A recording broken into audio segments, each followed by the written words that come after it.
fucking yuck. Oof. She's bitching about the food at Chuck E. Cheese. That's like going to a whorehouse and complaining about the decor. You can find me on Etsy. I'd rather find you dead in a ditch. Horrific. What the fuck do you need to say that for? #ish. I'm your classic girl next door. If she lived next door to me, I'd fucking move. Teamwork makes the dream work. No, it doesn't.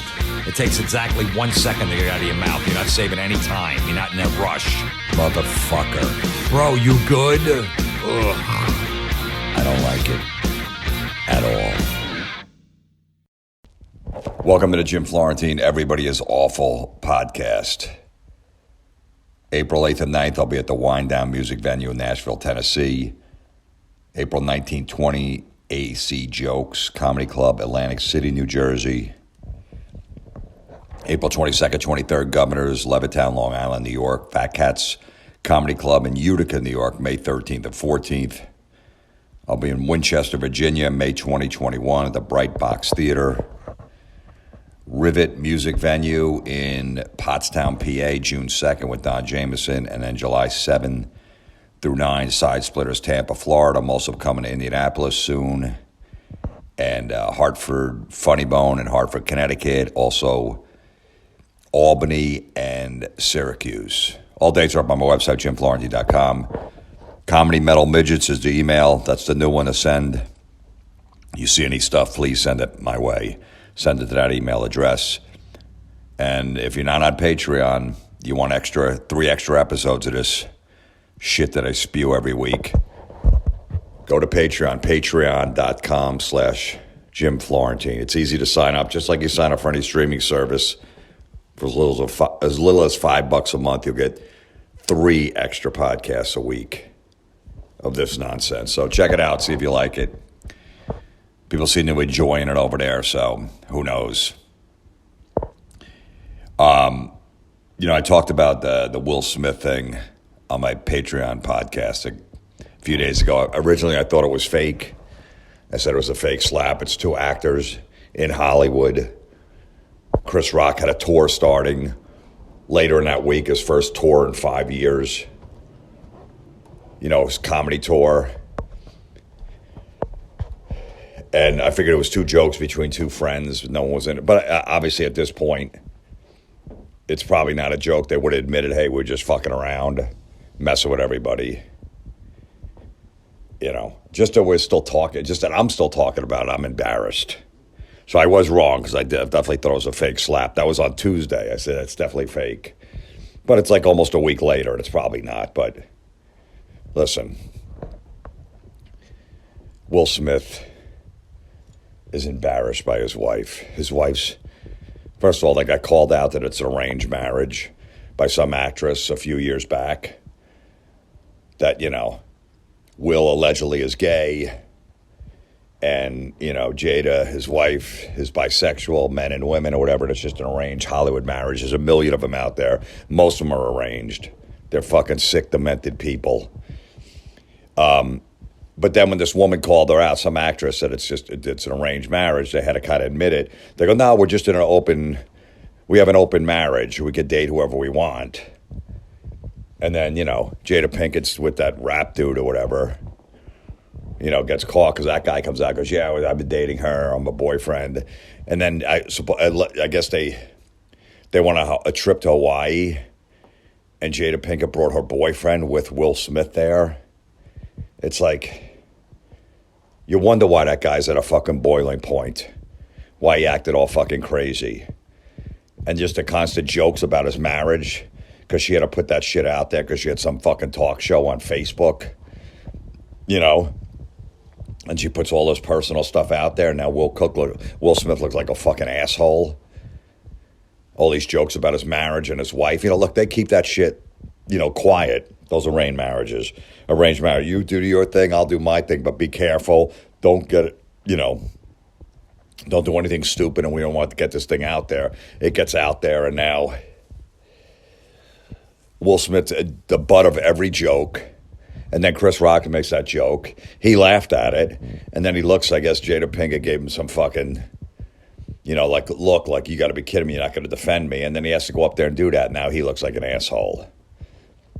You treat your husband like he's fucking completely pussy whipped, henpecked, and that's what he felt like he had to do because you just gave him that look. And he's like, I got to go defend her. And everyone's like, well, he defended his wife. His wife embarrasses the shit out of him. He was in a no-win situation there. Believe, just they're sick, demented people out there. Don't listen to what they say. They don't know what the fuck they're saying. They just read off scripts.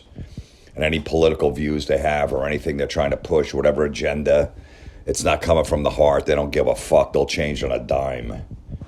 Those people fucking make me sick. I'm glad I live in white trash, New Jersey, away from that shit. It's fucking great. Don't deal with any of that nonsense. Can speak your mind. But anyway, so that's the deal. I have to admit that I was wrong. I'm sure my ex-girlfriends would go, wow, all of a sudden he's admitting he's finally wrong. Why didn't you do that when he was with me? Yeah, well, yeah, you're right. Why didn't I? Who the fuck knows? All right, this is going to be awful Yelp reviews today. Will be the podcast. Jason wrote, he goes, Jim, I'm tired of people saying fuck, cancer or fuck COVID when they get it or whatever like that. I don't like it either. I just saw someone post fuck COVID. I guess they got it. They tested positive. I guess that's going to make them feel better because they wrote fuck COVID. Because as soon as you say fuck COVID, they're like, oh man, COVID got offended and it went away. I feel a lot better now. As soon as I say fuck COVID, it's like, all right, well, holy shit. I can go back to work tomorrow because as soon as I said that, COVID's like, man, this fucking person means business. So I better leave this body because they're mad. You don't have to post that. It's not going to do anything. It's not going to make it better. Nobody likes it. Nobody likes cancer. Everybody understands that it sucks to get cancer. Everybody understands it sucks to get the fucking virus. We get it. You really don't have to put fuck in the front of that word. We understand that we'd rather not get both. So please stop. I know everybody else does it, and we have to follow what everybody else does, but you really don't have to. Just let it die the slow death it deserves. That's all you got to do. All right, and Derek sent us in about that Hope Solo. I guess she was like the female, was she a soccer coach or the fucking goalie? And she fell asleep with her two kids in the backseat of the car. She was drunk and she got arrested. I don't even know. I barely know who the fuck she is. But then she put this lengthy statement out there. Yeah, she was drunk, fucking pulled in a Walmart parking lot with her two little kids in the back. I think they're 2 years old, 2 and 3 or something. Falls asleep in the car while they're in the back seat. She's in a parking lot, and gets arrested. And then she posts this whole thing. Hey, I just want to let you know, wait till the truth comes out, and I appreciate all the support and the prayers. Who's supporting her? And I just want to let you know my kids are out and they're enjoying the sunshine. And they're having a great time right now. They're just, living life out, outside, playing and having a good time. Well, what would a fucking 2-year-old do? What would two 2-year-olds do then? If their mother fucking passed out in a park, they think they know what's going on? You think they're sitting home depressed? Hey, you want to put on fucking your favorite cartoon, Paw Patrol? No, we're just going to sit here. We're depressed that you got to, you fell asleep drunk in the car and got arrested. That's crazy. I mean, that her kids are taking this pretty well. For 2-year-olds, they really are taking this pretty well. Like, they're out just playing, not a care in the world, having a great time in the sunshine. And we want to thank you for all our support, and the truth will come out. What's the truth? You fucking got it, you You took the breathalyzer, you were legally drunk, and you were sleeping in the car with your kids in the back seat. But they're doing okay, which is good, because I was wondering how they were taking it. I was wondering how a couple 2-year-olds were going to take their mom getting arrested. They're like, oh, Mom, this is embarrassing. When I go to daycare, when you drop me off to go to daycare, all the kids are looking at me weird. They're like, I can't believe your mom, fell asleep in the car drunk. You guys could have got hurt. 2-year-olds, they can make those sentences. And those 2-year-olds at that nursery they go to, that gets dropped off in the morning, that daycare thing, they're like shaking the head as these 2-year-olds walk in.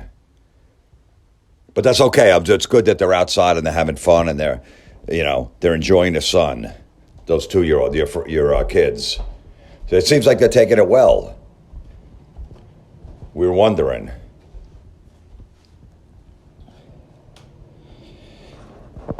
Awful Yelp reviews.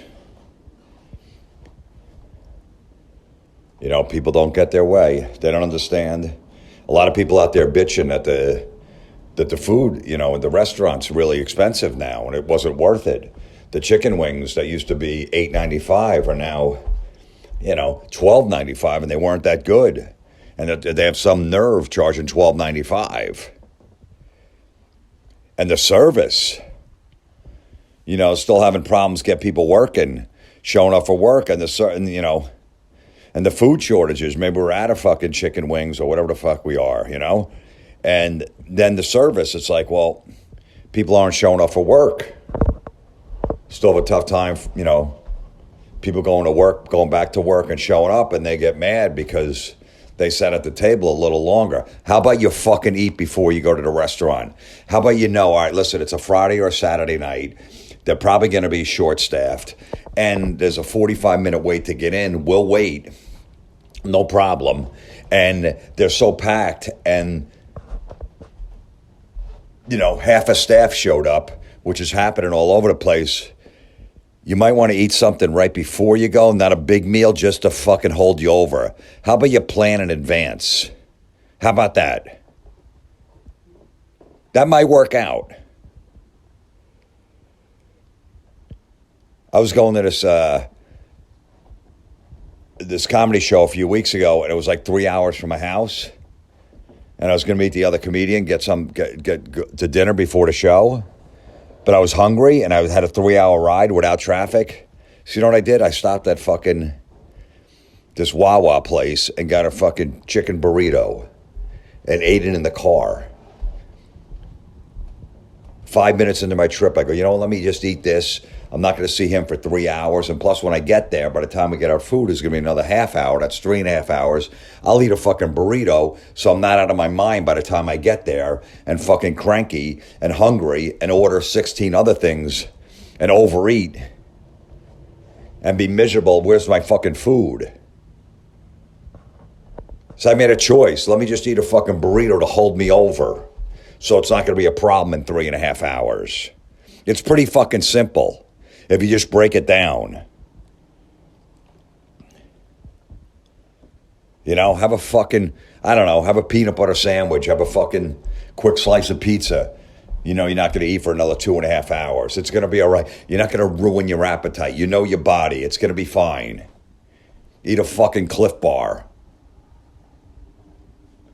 But no, you're going to sit there. You're going to go through it every time. 45-minute wait, and then, another, 40 minutes before you actually get your meal because they're so fucking busy. And then you're going to bitch that you were so hungry and it took forever to get the food. And I don't think I'm coming back here anymore. That's fucking your fault. That is your fault. Just know that. But look, everybody needs their ass kissed. And if I'm coming to your business and you don't kiss my ass and everything doesn't go 100% right, you're going to hear about it. I'm going to write about it on the internet. Other people are going to read it, and that could influence someone's decision if they want to go eat at that restaurant. And then someone might read that, go, this place seems like it takes a long time to get food. Let's go somewhere else. Let's pick somewhere else. I read 2 reviews where it took an hour and 10 minutes for the food to get to the table, which they're lying. Anytime they go, it took an hour to get the appetizers, another 55 minutes to get the food. It did it. You weren't there for 2 hours. You're fucking lying. You added like 40 minutes on to each of them. But someone could read that, believe that, and go, we'll go to some other place. So you're hurting these businesses because you fucking, exaggerated the time that you sat there. You were in a bad mood to go in. I said it a while back. Everybody should fucking, before you walk in, have like a fucking psychiatrist find out what kind of mood you're in. And go, yeah, you're in a bad mood. You can't come in here. If you're going to come in here, you can't write any fucking bad shit. You can't give them a 1-star Yelp review. All right? That's the only way this is going to work. I see you're on your fucking period. All right? You're not going to write any bad shit? If you are, get out of here. If you didn't get your way, let me see your fucking history of reviews. Everybody should hand in their history review. Let me see. Look, you fucking 9 1-star Yelp reviews out of 15. We don't want your business. Get out of here. Because now we're going to be 10 if everything isn't done perfect. What do you expect when you go to a restaurant? Just fucking order your food. You wait for it. Hopefully it's good. You fucking pay the bill. You leave a tip, and that's it. It's not the event of the century, okay? No reason. There's like 6 of them this week I was looking at. It's mostly about pizza. Okay, it's fucking pizza. All right, there's a million different pizza places. Every fucking strip mall in America's got a pizza place. Try another one. You didn't like your fucking slice, try another one. It's not that big of a deal. If you're eating pizza, just deal with it, all right? If it's not that good of a slice, I'm not crazy about it. Try another place, and then try another one and another one until you finally figure the pizza that you like. I'm going to go here because I like that pizza the best. It's not that fucking big of a deal. If you're eating pizza, it's not that big of a meal.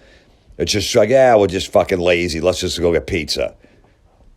But, the crust is, I didn't feel like this was, cooked enough, and then it was too crispy.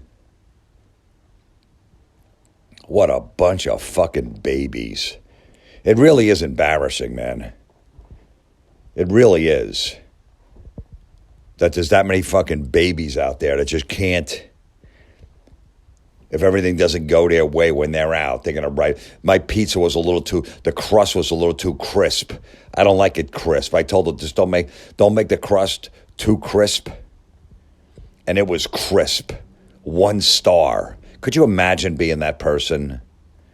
Could you imagine how difficult it is to live with that person? Just fucking nitpicking everything. Everything they see. When I get fucking bacon once in a while when I order it in a diner, I go, hey man, can I get that crispy? Go, sure. And then I go, so they could burn it? Just to make sure. And they're like, yeah, no problem. I go, yeah, I want it super crispy, burnt if you can. And then it's a 50-50 shot if that fucking bacon's going to be crispy or burnt. Because it depends on the cook. The cook might go, well, this, that's like medium cooked. Go, this is fucking way cooked because I eat it like pretty much raw. I want it barely cooked, so this is fucking burnt. So he doesn't know. That's what he's going by what he likes. So by the time it gets to me, it might not be that good. And 75% of the time, the bacon's perfect. And then 25% of the time, it's just not cooked enough. Like it's just not enough crispy. It's not fucking burnt. And then I'll say something once in a while. I'll go, hey, can you burn this a little more, make this a little more crispy? Yeah, no problem. And they'll put it back. They'll bring it back. Or I just don't say anything and I eat it or I don't eat it. But I don't go on fucking, on Yelp or Google and go, 1 star. 1 fucking star. I told them I want it crispy and burnt, and it came out barely cooked. This is ridiculous. You need to listen to the customer. I don't do any of that. I know when I want it specifically that way, there's a 50-50 or 75-25% chance it's not going to come out the right way. And you know what? I'm okay with it. I really am. I really didn't need that bacon anyway. I just figure, once in a while I'll have some fucking bacon with some eggs. But I'm okay if it's not. I don't get mad. I don't fucking look up the restaurant. Let me give them a Google review, whatever. I don't do any of that. If you're going to leave a review, if it's not 5 stars, just keep it to yourself. Don't leave the review. All right? Just put yourself in their shoes, this business. If you had a business, would you want them to leave a 1-star review because your fucking bacon wasn't cooked enough? And they don't listen, and the service took a long time, and I was out of coffee, and I was putting my hand up, and they didn't come by, or going to other tables, like ignoring us. Would you want that? If you open your own little fucking coffee shop or some diner, you took it over, would you want someone writing something like that? Probably not. But why don't you think about it before you do it? Yeah, whatever, who cares? It's fucking a side of bacon. Who gives a fuck?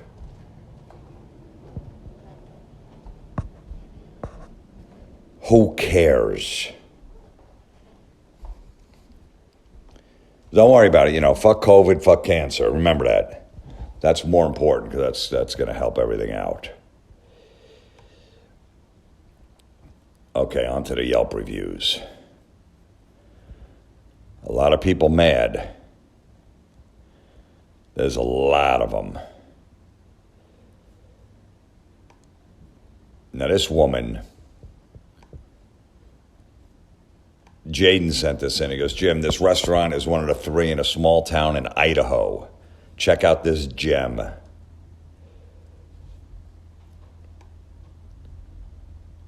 So this woman, a 1-star, she goes, I will always remember this cafe for ruining my Christmas this year.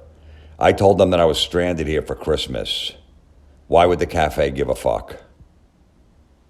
Hey, you go in there, get a cup of coffee. Hey, I just want to let you know I'm stranded here for Christmas. Oh, are you kidding me? Well, if we had an extra seat at the table for Christmas dinner, we'd invite you over, even though we don't fucking know you. You've been in here for 4 seconds. I can't believe you're stranded here in Idaho for Christmas. I'm sure the word got around the cafe. I'm sure, the host is like, hold on a second, let me go tell the cook. Hey, there's a woman out there. She's stranded in this little town for Christmas. Oh, yeah? What the fuck you want me to do? I'm trying to cook here. I'm trying to burn this guy's bacon. I was just, she just wanted to let everyone know. So she continues, for 2 days I ordered from them, and I told them that on Friday I would be ordering for 2 days because I had no food for Christmas. They told me they closed at 5 o'clock on Christmas Eve. I set my alarm for 4 o'clock so that I would not miss getting some food. They didn't answer when I called, and I walked down there and they closed at 3 o'clock. Thank you for ruining my holidays. It's bad enough I have to be stuck on the road during the holidays, but now I get to go hungry for 2 days. Wow. Yeah, I guess there's no food anywhere. There's nothing. No matter where this woman goes in this town, this is the only place that has food. It's Christmas Eve. I don't know what you're going to... So you're going to order for 2 days of food? Do you have a refrigerator? Because you probably could have took an Uber to the local supermarket in town. You were stuck there you were there for 2 days. You're obviously there on the 23rd, 2 days before Christmas, which everything's open. So maybe you could have taken an Uber, or if you had a rent-a-car, or maybe you had your own car. Who the fuck knows? You probably could have went there and got some food and stocked it for your hotel room. It seems like that's where you're staying at. You could have done that. And I'm sure if you look at those fucking stupid menus, you call down the front desk, there's going to be some shitty pizza place or whatever that's going to deliver food. There's going to be a Chinese place, even on Christmas Eve, that's still going to be open because they know everybody else is closed. You're going to have a Domino's. You're going to have one of those Papa John's. They'll deliver you food, but you went to this cafe and now you give them 1 star because they ruined your Christmas. Because you were going to go hungry for 2 days. And she stresses that she will always remember this cafe for ruining my Christmas. You're always going to remember that? You're going to tell your grandkids 40 years from now, you got to see this Christmas in 2021. I was in Idaho, and I told this cafe, I'm going to need food for 2 days. They said, yeah, no problem. You know, who gives up? You know, I'm stranded here. And they didn't seem to care. Yeah, I wonder why. And, you know, they said they're going to close 5 o'clock on Christmas Eve. And I set my alarm for 4, and I went down there, and they said they closed at 3. And I was hungry. I had no food for 2 days. No other place would be open, even on Christmas morning. The diner wasn't open. Yeah, right. No place. I have a feeling that it's her shitty personality that makes her family and friends not want to be around her on the holidays that's ruining her Christmas.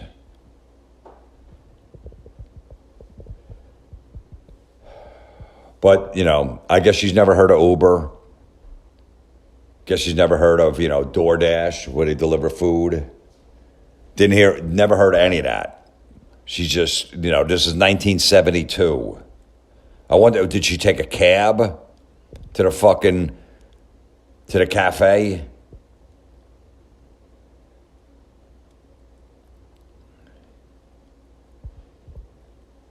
She's stuck in a small town in Idaho, and she doesn't know anybody there that she can have dinner with. Why is she there then? Who ends up in a small town in Idaho at Christmas and doesn't know anyone? And then, you know, according to Jaden, there's 2 other restaurants in town. I'm guessing that maybe one of them were open. Supermarkets are open on Christmas Eve and Christmas. She could have got something there, but she didn't. Hey, my son's Luke is here. Hey, Luke. This guy is bitching because he's mad at McDonald's and Burger King. Wait, let me find it first. I figured you might have a good take on this. He's mad at McDonald's and Burger King because the McDonald's keeps messing up his order. And where the fuck is this?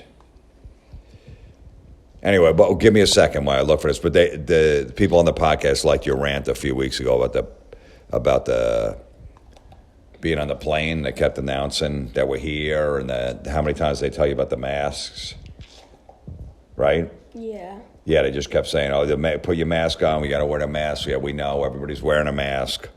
All that other stuff.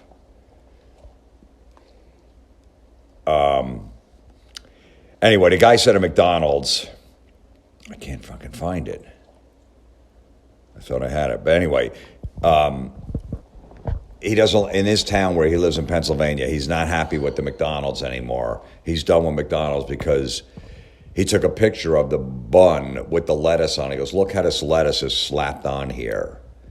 They don't even care how they prepare their burgers here. And I think I'm done with McDonald's, and I'm going to go to Burger King now, right? And then he went to Burger King, and he's like, I think these fast food places are out to get me because the Burger King advertises on TV. Now, here it is, yeah. The Burger King advertises on TV that they have this whole meal, this value meal for $5, and when he went to the one they charged him $6, but the ad on TV says it's for $5. Okay, yeah, the guy says, after today's experience, I will never, ever go to McDonald's area and again. They're all owned by the same jerks that charge extra for toppings a lot. Extra 75 cents per sandwich if you want extra lettuce or tomato slice. Even though McDonald's corporate says they should not. Burger King, here I come. You think Burger King might have saw that? Like people that work at the Burger King in that town go, oh man, look at this guy's coming.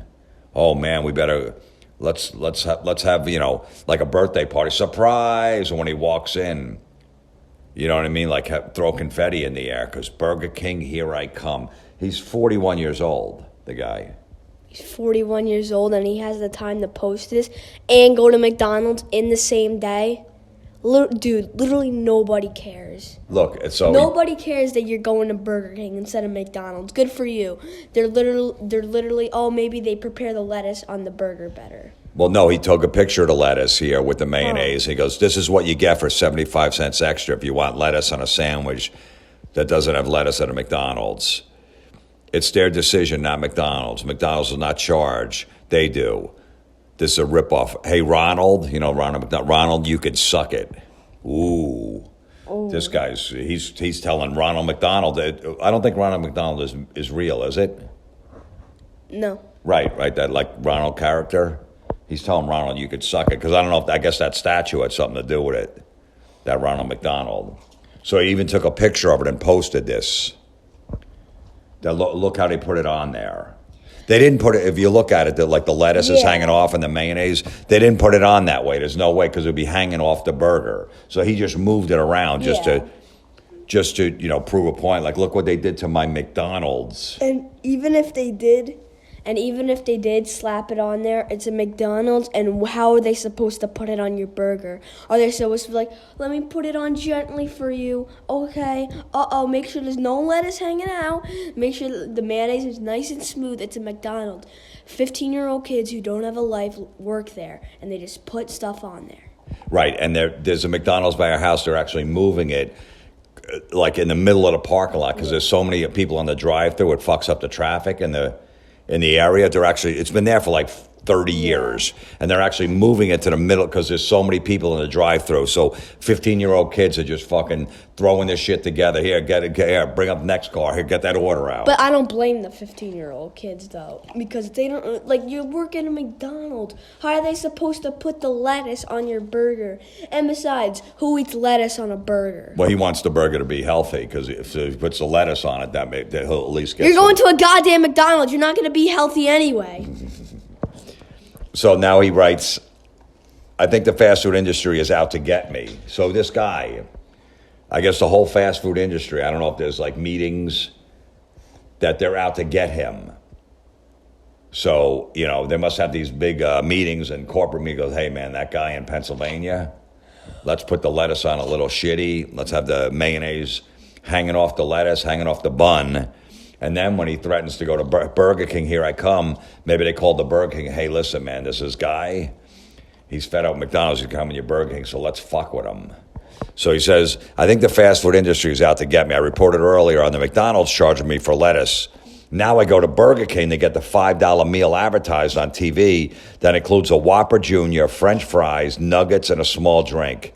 It's advertised all over TV and the print ads and the internet say for $5. Well, this local Burger King charges $6 with no explanation. It was told that's what they charge when I called Burger King's helpline. Burger King has a helpline, and he's calling that it cost him an extra $1 for all that food. For a Whopper Jr., French fries, nuggets, and a small drink. For $6, that sounds pretty good. You called a Burger King helpline. A helpline. For charging him $1 more. $1 more. This dude does not have a life. He goes, I got no assistance. I could not get past the customer service person's accent. I did contact Burger King, waiting to hear a reply. All I have to say is, what the hell? People in this town should pay attention to this and stand up if they're overcharging just to make themselves more money. When I say I mean the corporations that own these local restaurants. They are franchises, but they are still required to maintain standards, and they're not ripping you off. Now where do I go eat? I have to boycott Burger King and McDonald's. Now I'm going to have to find a new fast food place to go to. He's a 41-year-old man eating McDonald's and Burger King. He's calling the Burger King helpline, and he's taking pictures of the roll at McDonald's, and he thinks the fast food industry is out to get him. I don't even have any words for it. Just, dude, just get a life. 41 years old, and he's crying that his nuggets cost an extra $1 instead of $5. First of all, you went to a Burger King and McDonald's, the two places where are known for not having the best service. And then you're like, oh, the food industry is out to get me. Or first of all, you're going to a fast food restaurant. Second, there's 90 different fast food restaurants, I bet, in Pennsylvania, not just in your town. Are you too lazy to go out of your town? Speaking of Burger King, I was taking my son around my old hometown where I grew up. And my first girlfriend worked at the local Burger King, and I went by her house because I went through the neighborhood. I go, this is where my old girlfriend used to live. And as we were driving by, my old girlfriend still lives in that house and was walking out on the driveway with her husband as I drove by. And I'm like, oh, shit, that's her. How funny was that? That was hilarious. I was Right? dying laughing. I was almost ducked in my car. I'm like, oh, shit. I used to wait outside of her house after she broke up with me in my car. Like, please take me back. But just that she lives in that same house, I had no idea after all these years. That's insane. Yeah. All right. Thanks for your input. But yeah. He's very mad about his fast food. They're out to get him. Everybody's out to get everybody else. You know. All right, what do we got next here? Who's bitching now?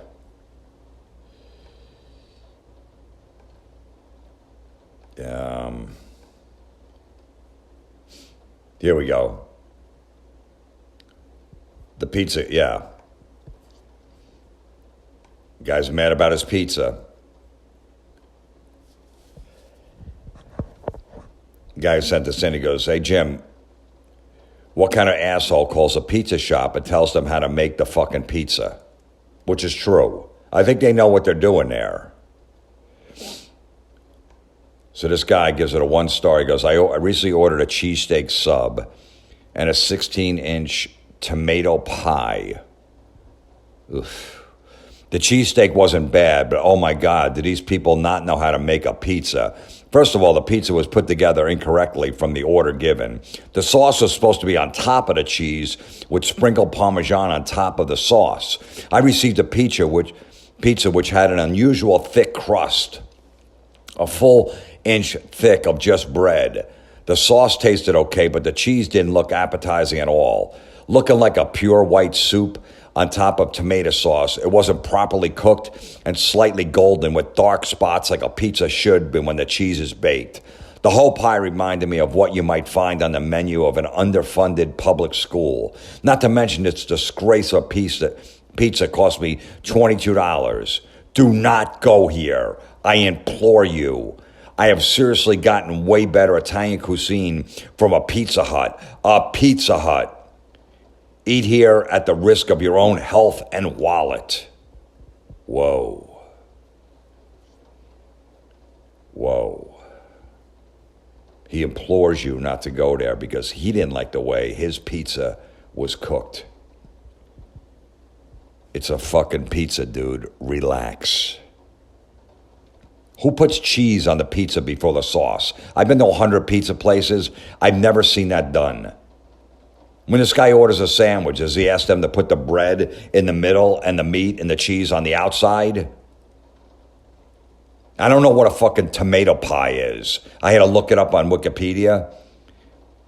It says it consists of a thick, like dough covered with tomato sauce and maybe sprinkled with cheese or oregano. So in other words, exactly the kind of fucking pie that this douchebag got. If you don't want a tomato pie, then don't order a fucking tomato pie.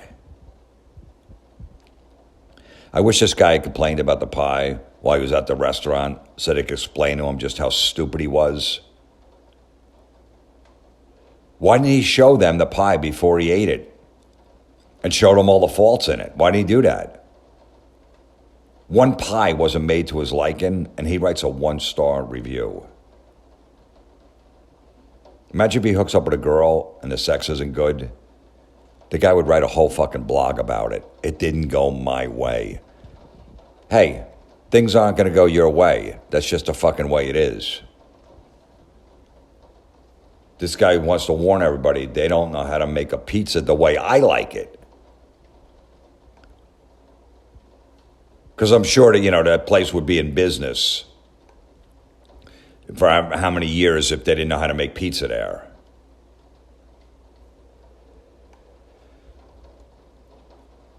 Now, Andy sent this one in. Jim, this guy has what a disappointment for an $18 package of Mucinex. First of all, I've never had a problem with this stuff. It always worked. Second, it's $18. So the guy takes a picture of the box, and it was on sale for $17.99. And the guy goes, I was quite disappointed as the ad campaign from Mucinex hypes the useless medicine up. After hearing about it on TV and seeing how it's priced, it was priced at a premium. I decided to give it a go at $18. What a disappointment. I could have paid 1/4 of the price for a much better product that actually worked. As Mucinex is at least personally was a total, what?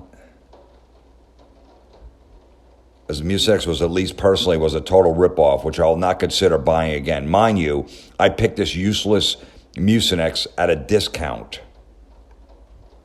He must have missed some words in the review, but first of all, Mucinex is fucking amazing. It's the best shit. You got a fucking cold, wipes that stuff out, keeps it down. It's got everything in it. It's perfect. It's been on the market since 1952. I have a feeling this stuff works. It probably would have went out of business by the mid-'60s if it didn't work. And really all this post does is to let everyone know what a cheap motherfucker this guy is. But he wants to let you know that he could have paid 1/4 of the price for a much better product that actually worked. Really? He's going to find a name brand product for $4.50. Yeah, this is a 1983. Okay, and the fucking, everybody knows the cold medicine with the fucking virus around, everybody's stocking up on that. So yeah, they're going to raise the price on it. Go, hey, let's make a few extra bucks. Because when you go in the store, there's hardly any of that shit on the shelf. And I also looked this up. The company Mucinex was bought in 2007 for $2.3 billion. You think they'd pay that for a product that doesn't work? I mean, how fucked up is this guy if he's taking this stuff and it doesn't have any effect on him? He should be in the hospital. Fuck COVID. Fuck cancer. How about fuck you? Fucking yuck. Oof. She's bitching about the food at Chuck E. Cheese. That's like going to a whorehouse and complaining about the decor. You can find me on Etsy. I'd rather find you dead in a ditch. Horrific. What the fuck do you need to say that for? #ish. I'm your classic girl next door. If she lived next door to me, I'd fucking move. Teamwork makes the dream work. No, it doesn't. It takes exactly 1 second to get out of your mouth. You're not saving any time. You're not in a rush. Motherfucker. Bro, you good? Ugh. I don't like it at all. Welcome to the Jim Florentine Everybody is Awful podcast. Today's podcast is brought to you by Mortgage CS. Everybody knows that buying a home is overwhelming. First, you have to meet with realtors, go to endless open houses. Once you find a new home, you got to navigate the world, going up different banks and all that shit. Luckily, there's Mortgage CS. Mortgage CS works with you to find the perfect loan program for your situation. Most mortgage lenders try to push you through the process without showing you all your options. Mortgage CS is different. Mortgage CS works for you, not the banks or the real estate agents. They show you a full range of options, unlike those of other lenders. Usually you got the realtor's got a mortgage guy. They're all connected. They all get 10% of this. If you suggest me and they go with me, I get this money. So they're just pawning you off to make a few extra bucks off you.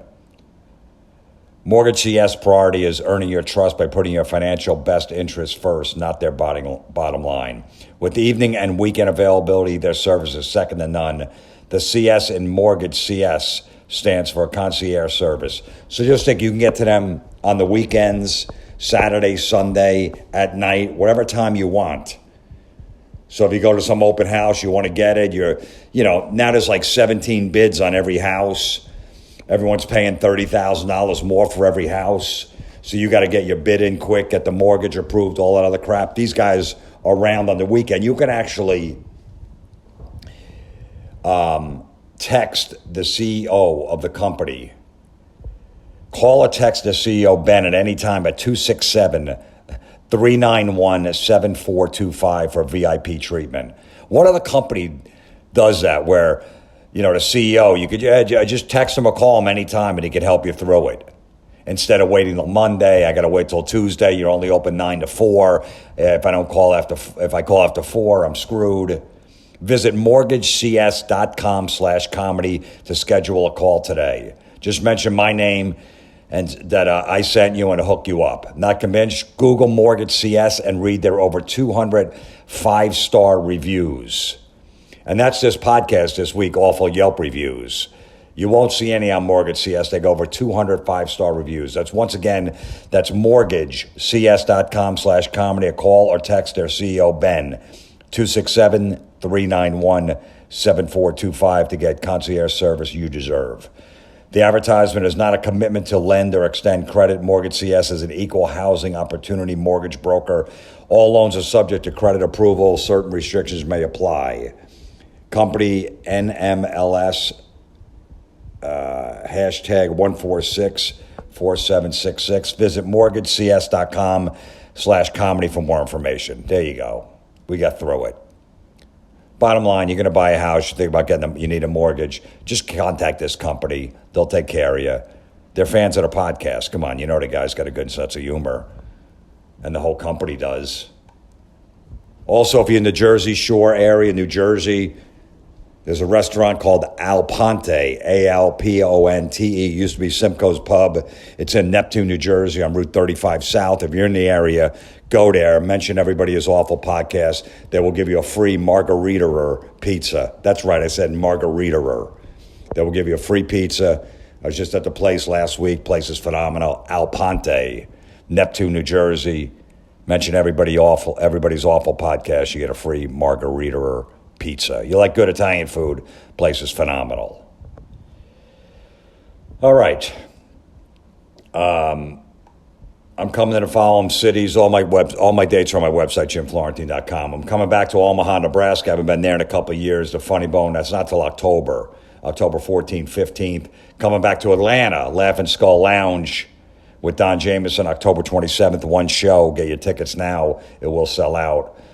Come back to the Funny Stop in Cuyahoga Falls, Ohio, October 6th through the 8th. The Dojo of Comedy in Tiffs in Morris Plains, New Jersey. I've been there before. Me, Don Jameson, Natalie Cuomo. Saturday, September 24, one show. I'll be at Monsters on the Mountain, a music festival, August 19th through 21st in Tennessee. I'll be back at Uncle Vinny's Comedy Club, August 12th, 13th, Point Pleasant, New Jersey. Brokerage Comedy Club, Belmore, Long Island, New York, August 4th. One show on a Thursday night with Natalie Cuomo. Get your tickets now. And me and Don Jameson will be in Indianapolis, Indiana on July 22nd at the Days of the Dead Comedy, wherever the fuck that is. And Rochester, New York, July 14th through 16th, Comedy at the Colson. All dates, like I said, are up on my website. ComedyMetalMidgets@gmail.com is the email. Please send any shit in you might see. I need some more awful Yelp reviews. I'm running low on them. I have 1 million Facebook posts. I got 1 million vanity plates. I got a bunch of that shit, but for some reason, I was just looking because that's what this podcast is going to be. If you see any awful Yelp reviews out there, please send them in because I am running low of these babies that didn't get their way. Could you imagine, like, you went to a restaurant? Like, if you have a problem with a car dealership and they're fucking you over, you bought a brand new car, even a used car, and, 2 days later, the engine seizes and they don't want to give you your money back, and they're fucking around with you when they should at least fix it for free. Something like that. You could call and bitch and do whatever. Maybe you want to get in touch with a Better Business Bureau over something like that. You know what I mean? Like, that's a big deal. Or some guy, they fuck up your roof and it's leaking. They don't come back. You give them all the money. They don't even finish the thing, and then they're done, and then they take off, and you never hear from them again. Which, by the way, that's why I started doing that Terrorizing Telemarketer series. Which, by the way, if you want to hear new tracks that are not released yet, the album isn't out. Go to my Patreon. Sign up on Patreon. $5 a month. You get 3 podcasts, extra podcasts a week. Patreon.com/Jim Florentine. But my grandparents were living down in Florida when I was living down there years and years ago. They were old, and they had these, telemarketers call their house and said, "Hey, listen, man, we just went by your house." They lived in this old neighborhood in Fort Lauderdale. They go, "Listen, We just went by your house and your roof's ready to cave in. You better get it fixed or the whole thing's, you're going to have a major problem. So they had no clue. They didn't know. So like, okay, come on over, fix it. They cut him a check for like $15,000 in advance. We need the money in advance. They brought up the shingles on the roof. They ripped off like half the roof. They worked like a day and a half. They went to lunch on the second day and never came back. Kept the check, cashed it, and that was it. And fucked them over. I had to find another roofing company to go in, help them out, and fix the rest of the roof, which didn't need to be repaired, by the way. And that was telemarketers that just preying on old people. So that's when, cut to about 7 years later, I'm like, I'm going to fuck with them. And I would just do it to waste their time, and then I started putting CDs out. But anyway, so that's where that came from, is these telemarketers just ripping off old people and scaring the shit out of them. But getting back to my point, someone fucks your roof over, you get a car, at some dealership they screw you over. I get it. You're going to go bitch and complain. It's a lot of money. But when you're talking about a fucking meal, you went out for dinner or you went out for lunch at some place, it was a $20 lunch or a $20 dinner or a few drinks, and you didn't have a good time and you're going to go online and bitch about it? What does that say about you? That says you got a lot of fucking problems. You're fucking spoiled. You got a sense of entitlement that if you don't get your way, you're going to let everybody know. That's not a good look for you. It really isn't. If you have an incident at a restaurant, say, hey, man, is there any way we can do this thing? Can we put this table over here? Nah, we can't because the waitress can't get by. All right, then just let the people sit over there at that table. You guys sit over here. It's not the fucking end of the world. If you got 20 people, so what if they're not sitting at the same table? You can't talk to all 20 people at the same time anyway. Whoever you're sitting next to on each side or across from are the only fucking people you could talk to anyway. So who gives a fuck if they couldn't put the tables together? But, you're talking out with the waitress. Hey, is there any way we could do this? No, okay, all right, nah, whatever. What are we going to do? You're there for fucking 45 minutes to an hour. You're just getting some food. You're hanging out with friends. Just deal with it. But just that these babies, they didn't like their food. This one place I go to near my house, this Italian place, I get some food. I get this turkey chili. And I bought it the other day. It was like $10 or whatever. And I tried it the day I bought it, and it was like sour, so it was old, but it didn't say it on the label. It wasn't like, sell by this date, whatever. It still had like 4 days before, so I could still eat it. And I was like, fuck, all right, what am I going to do? I threw it in the garbage. I'm like, all right, I'm not going to go back there. I'm not going to get back in my car and fucking scream at them. I'm not going to go to their website, leave a bad review. I just threw it out. It was $10. I'm like, all right, whatever. Fuck it, I got a bad batch. Never got a fucking bad batch before? But these people, I'm a Yelper. I'm on the Yelp squad. If you're on the fucking Yelp squad or you got a Yelp profile, that means you are an asshole. That's all that means. People just got to stop kissing everybody's ass. Just tell them to fuck off. You really got to start doing that. You know what I mean? Don't let these people control your lives just because one person bitched and you go, I'm sorry, we didn't know. Please come back in. Is there any way we can resolve this? Fuck them. Don't let these fucking babies, these bitches take over your life. Just go, hey, too bad. Sorry, we were short-staffed that day. 2 people called out. We can't get enough workers. Sorry if you had to wait a little longer for your food. That's all you got to do. Stop kissing their asses, and then they'll fucking just go away, and nobody will listen to them anymore. You're letting these people control you. I know it's a business, but too fucking bad. This woman, she's got 1,074 reviews on her Yelp page. And her little quote on her Yelp page is, I want to be where the people are. I want to see them yelping. Whatever the fuck that means. I don't know. Is that some kind of, is that some song, some lyric from a song or something? You imagine that this woman's coming in and you know that. You're like, oh, we got to kiss her ass or she's going to trash our business. 1,074 Yelp reviews and she's got 211 1 stars. So 1/5, 20% of her reviews are 1 star. You think this woman is miserable? You think this woman has any happiness in her life? You think this woman will be a good person to be in a relationship with? You think this woman nitpicks fucking everything?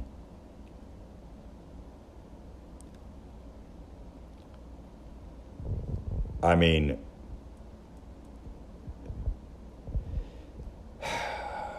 this place, she goes, 1 star, of course. I've been here a few times for a quick bite on the go. Nobody gives a fuck. You just write, I've been here before. Shorten that sentence, okay? Nobody cares that you've been there a few times for a quick bite on the go. Nobody, and I mean nobody, gives a fuck.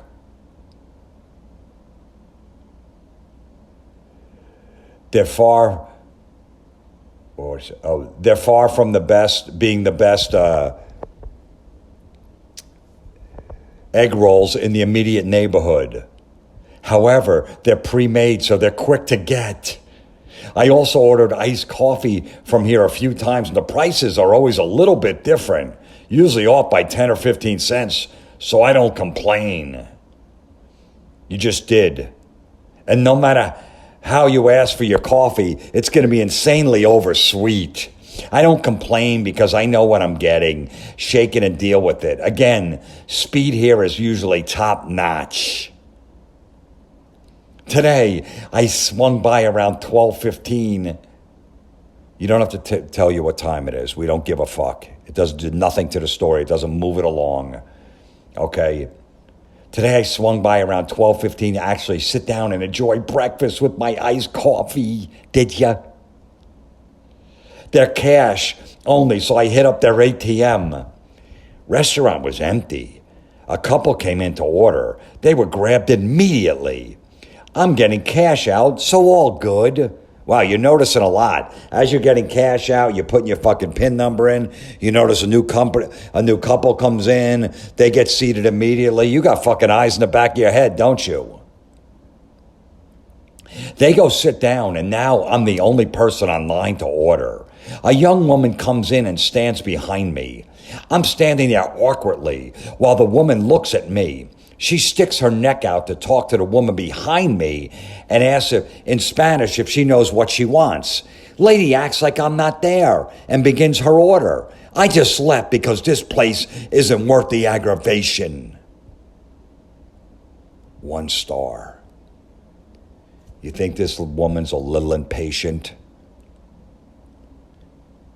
You think this woman's a little upset that she doesn't get her way? You think this woman, when she played soccer or whatever sport she did as a kid, and they didn't win, and she didn't get her way, that she fucking caused a tantrum afterwards? You think she sulked?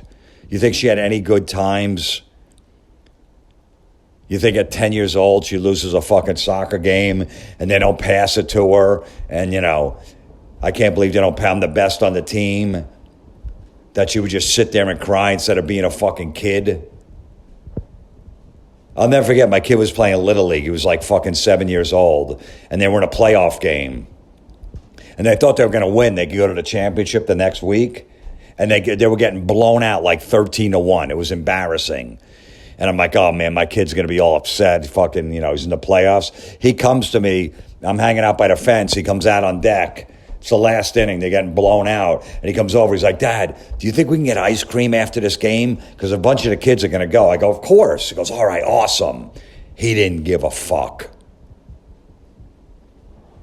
Not this woman. This woman would be a problem. Now, here's another one of her reviews, because she's not, you don't understand that everything better go her way. Or I'm going to go to my Yelp page, because I have 1,074 Yelp reviews. And I'm going to let the world know. And, people follow me on Yelp, and they really listen to me. Let's just say that place, she had a problem with the egg rolls, that they only take cash or whatever. Now, she said she's been there a bunch of times before. She gets shit on the go, right? Why wouldn't you bring cash? When you know they only take cash there, why do you have to go to the ATM? You've been there, you said you've been there a bunch of times. They're great. They're not the best neighborhood, but whatever. You didn't know you should bring cash? So go to the ATM, get a fee on the ATM to take out cash. You'd never carry cash on you. I know most people don't worry about cash. Well, this place, and you've been there before. But don't worry, I got to go to the ATM once again. I want to say it was 12:15, and I stopped in there for breakfast and my iced coffee. Nobody gives a fuck why you stopped in there. Nobody gives a shit. Because you were standing on line, you were at the ATM, and some other couple came in and they sat them and they took their order, and then you went back online and there was a woman behind you, in front of you, asking when you're going to get your order, and you decided to leave because they were talking in Spanish. What the fuck are you doing? That set you off to go on your phone, to go to your Yelp account, to leave a 1-star Yelp review.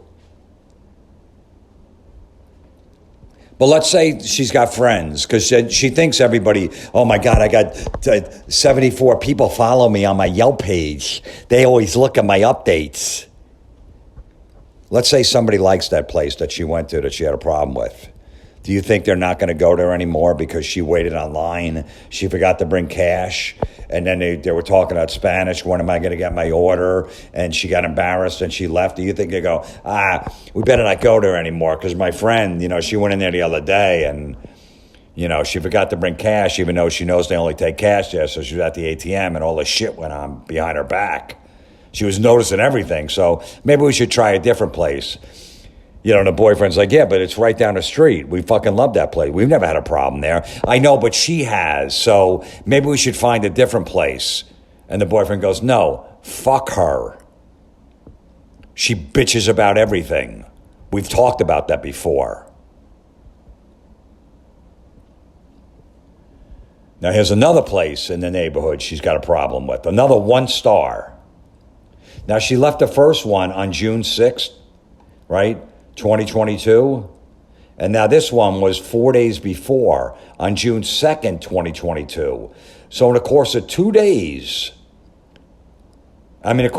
days, she left 2 1-star Yelp reviews. 4 days, 2 1-star Yelp reviews. Now this place, food was fine, but 3 things happened to me today that sent me for a loop. First, I ordered my food. I realized 4 people who ordered after me got their orders first. So I asked about my order and was told, oh, I forgot. No, sorry. Okay, things happen. I get over this, and was given my dumplings and peanut butter noodles a few minutes later. This woman, before I even go any further, she notices everything.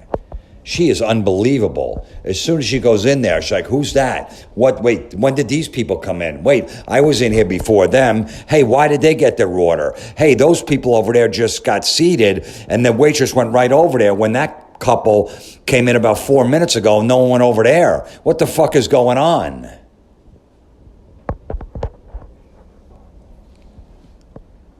She continues. While I was happily eating, a woman who works there threw a fork onto my plate. In capital letters, by the way. And yelled at me, wrong hand. I'm left-handed, and I am very good at using chopsticks. I wasn't struggling. The fork was unsolicited. She had no gloves on and just threw a utensil at me while eating. on my food. How is this acceptable to do to a paying customer? Do you really think one of the employees at this Chinese restaurant threw a fork onto her plate and yelled, "Wrong hand," when she knows that people come in here, a lefty, a righty, some righties use their left hand when they use chopsticks, lefties use their left hand? Do you really think she goes, "Hey, look, she's using the wrong hand. Let me throw a fork onto her plate"?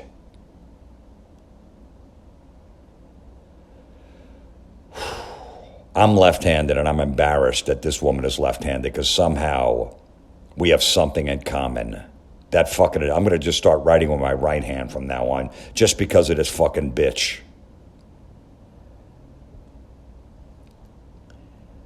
She continues, "At that moment, I no longer felt comfortable eating there, so I wanted to take my food with me. I very nicely..." Now, if someone just threw a fork on your plate with no glove on, oh my God, she didn't have a glove on and she threw the fork, where was her hand? So she's very calm. Someone that works there threw a fork on her plate and said, "Wrong hand." And she doesn't feel comfortable there, but she asked very nicely. I very nicely asked another woman for a to-go container. Now, this is another one that works there, not even the one that threw the fork at her. The one that threw a fork at her must be mad at her for some reason. I don't know why. She was using the wrong hand, because that's what, the waitresses do. I go to this Chinese place all the time. I never, I don't see them walking around going, why is he using his left hand with them fucking chopsticks? Let me go get a fork and throw it at him. I never had that. It's weird. But this woman, she's just got bad luck, I guess, So, another woman, she asked very nicely for a to-go container. She said no. I made it clear that I was willing to pay for it. And they began yelling at me and told me they had none, which when I could clearly see them stacked right next to her. Any Chinese place goes, "You good to go? You want that to go?" They're more than willing to give you a fucking to-go container. They drop them off at the table, or they take the fucking plate in the back and they put them in there and they bring it back to the table in that fucking cardboard container. Every fucking Chinese place does that. But you were willing to pay for it when no one has to pay for a container to go. But she was willing. That's what a good heart she has. Even though they threw a fork on her fucking plate and and said wrong hand, and then she very nicely asked for a to-go container to another waitress, she was still even willing to pay for a to-go container.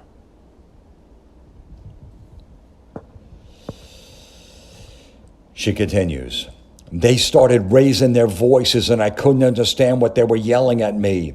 A really nice customer," how do you know that customer was nice? Beside me asked them in Chinese for a container.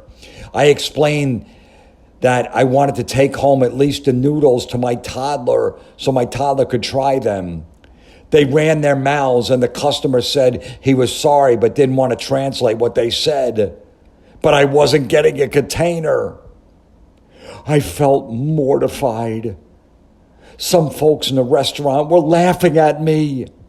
I was the only non-Asian person there, and it felt really, really horrible to be treated that way when I was nothing but nice and a paying customer, excited to be there because I love their Manhattan location, and I've been going for that one for 20 plus years. I just wanted to take some of the peanut butter noodles home to my daughter to see if she would like them, and take my dumplings home so I could wet run with my wrong hand. I ended up leaving in tears and leaving my unfinished food there. Waste of money and time. I will never set foot in there again.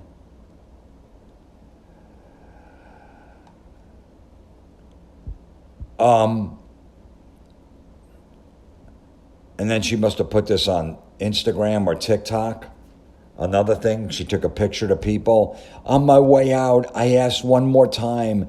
They were insanely rude. I'm crying on my way out because all I wanted to do was share their food because it was delicious and bring some home for my daughter. I'm so shook. We all know why I was treated like shit, and it's the exact reason people of color fight for every day. Oh, okay. Okay. That's it. Now we know. Oh. Okay, let me tell you something. Your toddler doesn't want to try your fucking peanut butter noodles.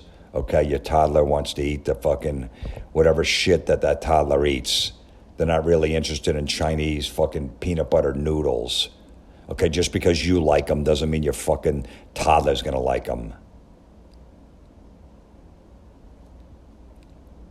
2 times in 4 days, this woman had a problem.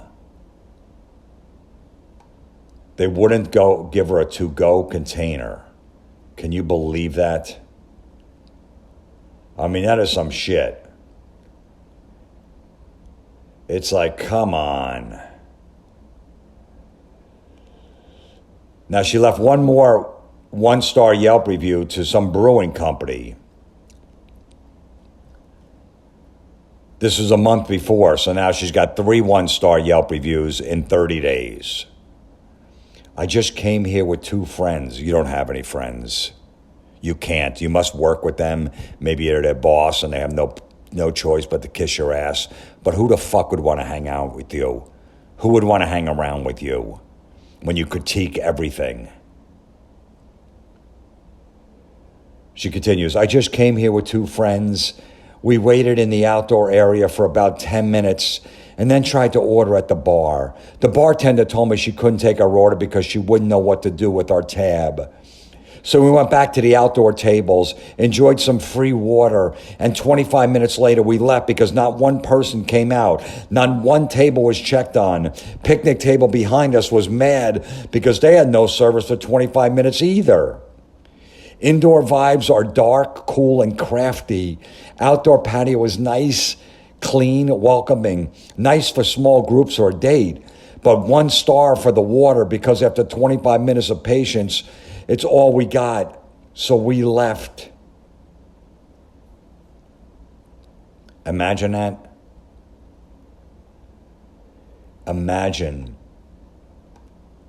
that you leave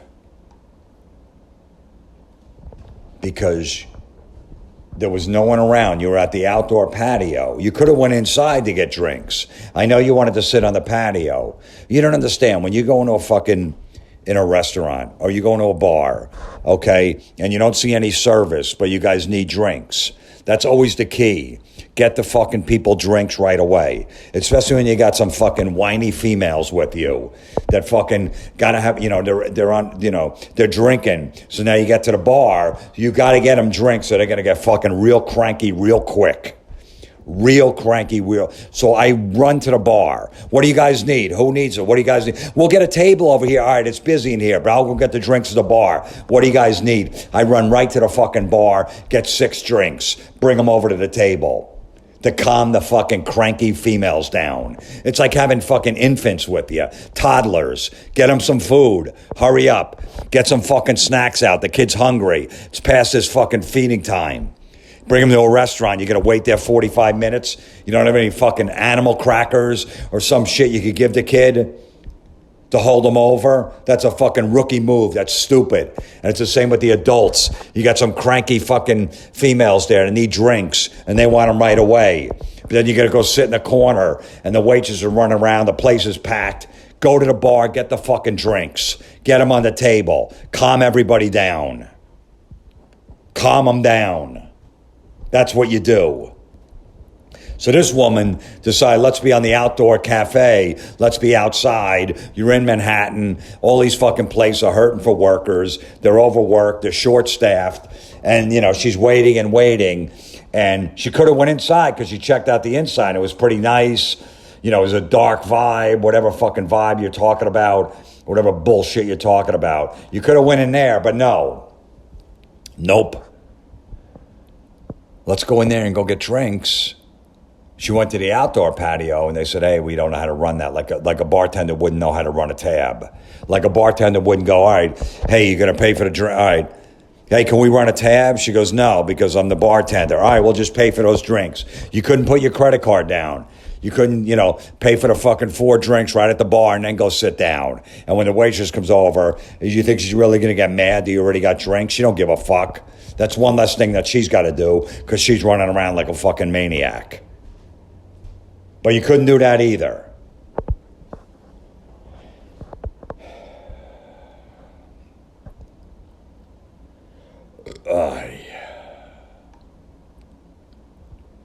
Be glad. Be glad you're not these people. Okay?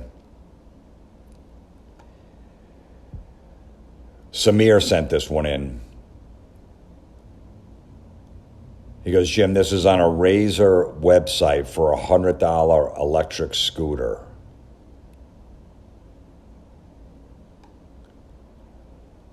So this, they reviewed this. It says, sad mommy, sad daughter, 1 star. She writes, I purchased this scooter for my 10-year-old daughter's birthday, and she was so happy. Her first ride lasted over 7 miles and another one for over 11 miles with no indication that the battery was running low. After 110 days, right after the 90-day warranty ended, the scooter stopped working. The power light comes on, but when she presses the button to accelerate, nothing. She is so unbelievably disappointed, and I am rather upset, especially with such a deserving little girl who's a straight A student who has gone through so much regarding health issues. We couldn't even get a full 6 months out of use of it. I feel like I wasted my money. She only rode it maybe a total of 12 times. Now what? Go fucking charge the battery. Go get another fucking battery. All right, that's what you do. Yeah, her first ride was over 7 miles, and another one was 11 miles with no indication that the battery was running low. Yeah, because it's the first time you're using the battery. You're going to get some battery life out of it. You can't go look up online a fucking scooter and buy another battery. I just did that with my fucking weed eater. The battery died on it. It wasn't working anymore. So I went online. I bought the other battery. They shipped it to my house in 2 days. I put it on. It's fine. Did I bitch about it? Did I look at the warranty? Guaranteed the battery just needs to be charged, but of course she threw the paperwork out. She doesn't fucking know. But she also has to put in here that her daughter's got straight A student and had some, overcame these health issues. Play that sympathy card. Play that fucking sympathy card. If the kid is a straight A student, she should be smart enough to fix the fucking battery. Okay? So, it stopped working after 110 days. That's almost 4 months. The mom says her daughter rode it, maybe 12 times, which means it was probably less. So that means that she rode it at most once a week. All right, it doesn't sound like the daughter really gave a shit about the scooter. They live in Florida, too, so it's always warm enough that she could have been outside with it every day. I think the kid fucked up the battery on purpose, so her mom would stop bugging her to ride the fucking thing. And you can get a new battery for an electric Razor scooter for about $25. $25. And she's wondering what to do. She went to the website, the scooter website, the fucking bitch, when she could just buy another battery. Wouldn't it be worth it to just get another battery instead of getting all bent out of fucking shape and writing a review? I don't know. What are the chances that this is a rechargeable battery and she's too stupid to know how to recharge it? I'd say it's pretty good. Okay? But you got your sympathy because your kid had some health issues and she's a straight A student. So throw that in. Wow, you got an amazing daughter. You know why she got straight A's? Because of me. Because of me. I'm her mom. And all she's been through with her health issues. Got to throw that in too. I don't know what they are, but you got to throw that in too. Get the sympathy, play the sympathy card. You're going to get people to feel bad. Also mention how your kid's smart. Get everything in there. Get everything fucking in there because, you know what you want. You want people to feel bad for you. And God forbid someone goes, you probably just need to charge the battery. I know, I don't have to recharge the battery. I already checked that. And then she'll take that as an insult. You know, some guy friend that knows, who goes, hey man, maybe the battery just needs to be charged. Check that. No, it doesn't. I already looked at that. Then she takes as an insult that she's stupid. She will twist that. You know, when she put this whole thing out there, wanting just, some fucking sympathy. Oh my God, I feel so bad. That happened to my scooter too. Instead, some guy goes, hey, why don't you try that? And then she takes it as an insult, like, oh, you think I'm an idiot? I don't know how to recharge a battery. I know I'm stupid because I'm a woman. That's exactly how she took that. That's exactly how she would take that. And the guy, she'll put that whole thing, I'm sorry, I'm a female, and I guess I can't do anything because I don't know, but you're a male. She'll turn it into that, and the guy's like, holy shit. Just trying to help her out, but now I get fucking, she trashes me.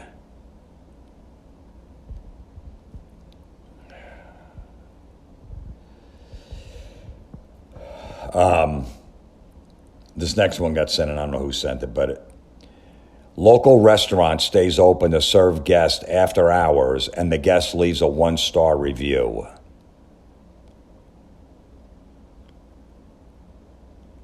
The guy writes, hey, this place had great food. I love to eat there.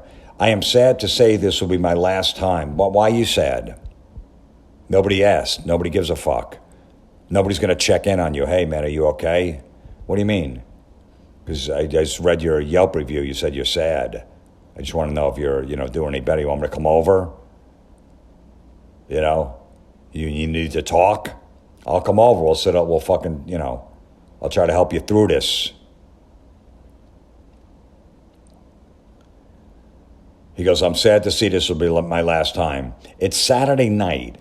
I walked in at 9:02 and they tell me they are closed. What food joint closes at 9 on the weekend? They decided to serve us after I made a bit of a deal, but then they were out of battered fries and regular fries. Never again.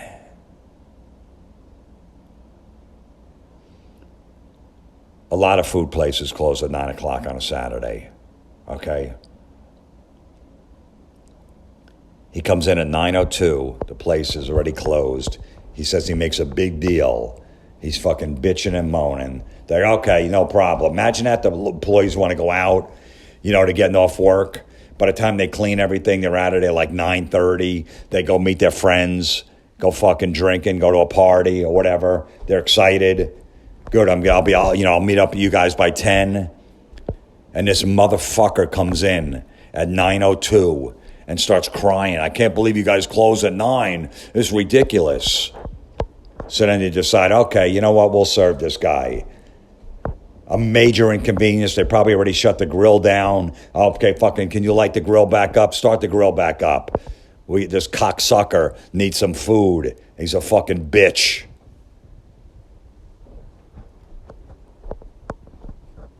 So they stay open and make his food. And then he bitches that they don't have battered fries or French fries. They're out of them. And he gives them 1 star.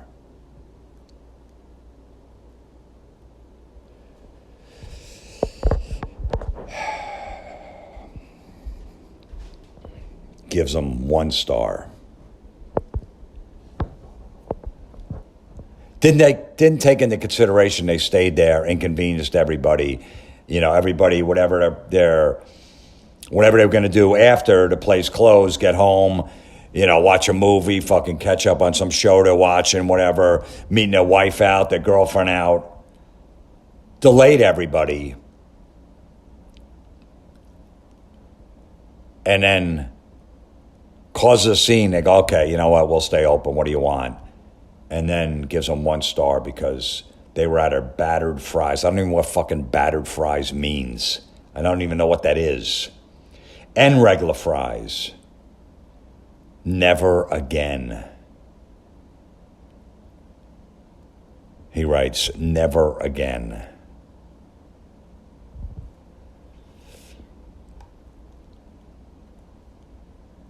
And then whoever sent this to me, no, this is the wrong one. But anyway, he is not happy. Shiloh sent this one in. Jim, I just stopped at a Jersey Mike's. That's a sandwich place on the East Coast. After work for a sandwich. And this guy comes in holding a Jersey Mike's sandwich, puts it down on the counter and says, I don't like my order. He proceeded to explain that he disliked what he got and that he would like a new sandwich. So they made him a new sandwich. What happens if he doesn't like this one either? What a baby. If you're that picky of an eater, maybe get something you know you're going to like. It's not the shop's problem that you decided to risk it by ordering something you never had before. It's one meal. You don't like it? Oh well. Wait a couple of hours. You're having another meal soon. I could just hear your voice saying, you don't like your order? Good. I don't like your existence. What a douchebag. Very well said. Fucking yuck. Oof. She's bitching about the food at Chuck E. Cheese. That's like going to a whorehouse and complaining about the decor. You can find me on Etsy. I'd rather find you dead in a ditch. Horrific. What the fuck do you need to say that for? #ish. I'm your classic girl next door. If she lived next door to me, I'd fucking move. Teamwork makes the dream work. No, it doesn't. It takes exactly 1 second to get out of your mouth. You're not saving any time. You're not in a rush. Motherfucker. Bro, you good? Ugh. I don't like it. Welcome to the Jim Florentine Everybody is Awful podcast. New Terrorizing Telemarketers Volume 7 will be out September 16th. You can pre-order it wherever you listen to music or wherever. There's a link on my website, on Instagram, and all that shit if you want to... Wherever the fuck you listen to music. I don't know. There's 90 different places, all that shit. But anyway, yeah. Terrorizing Telemarketers Volume 7.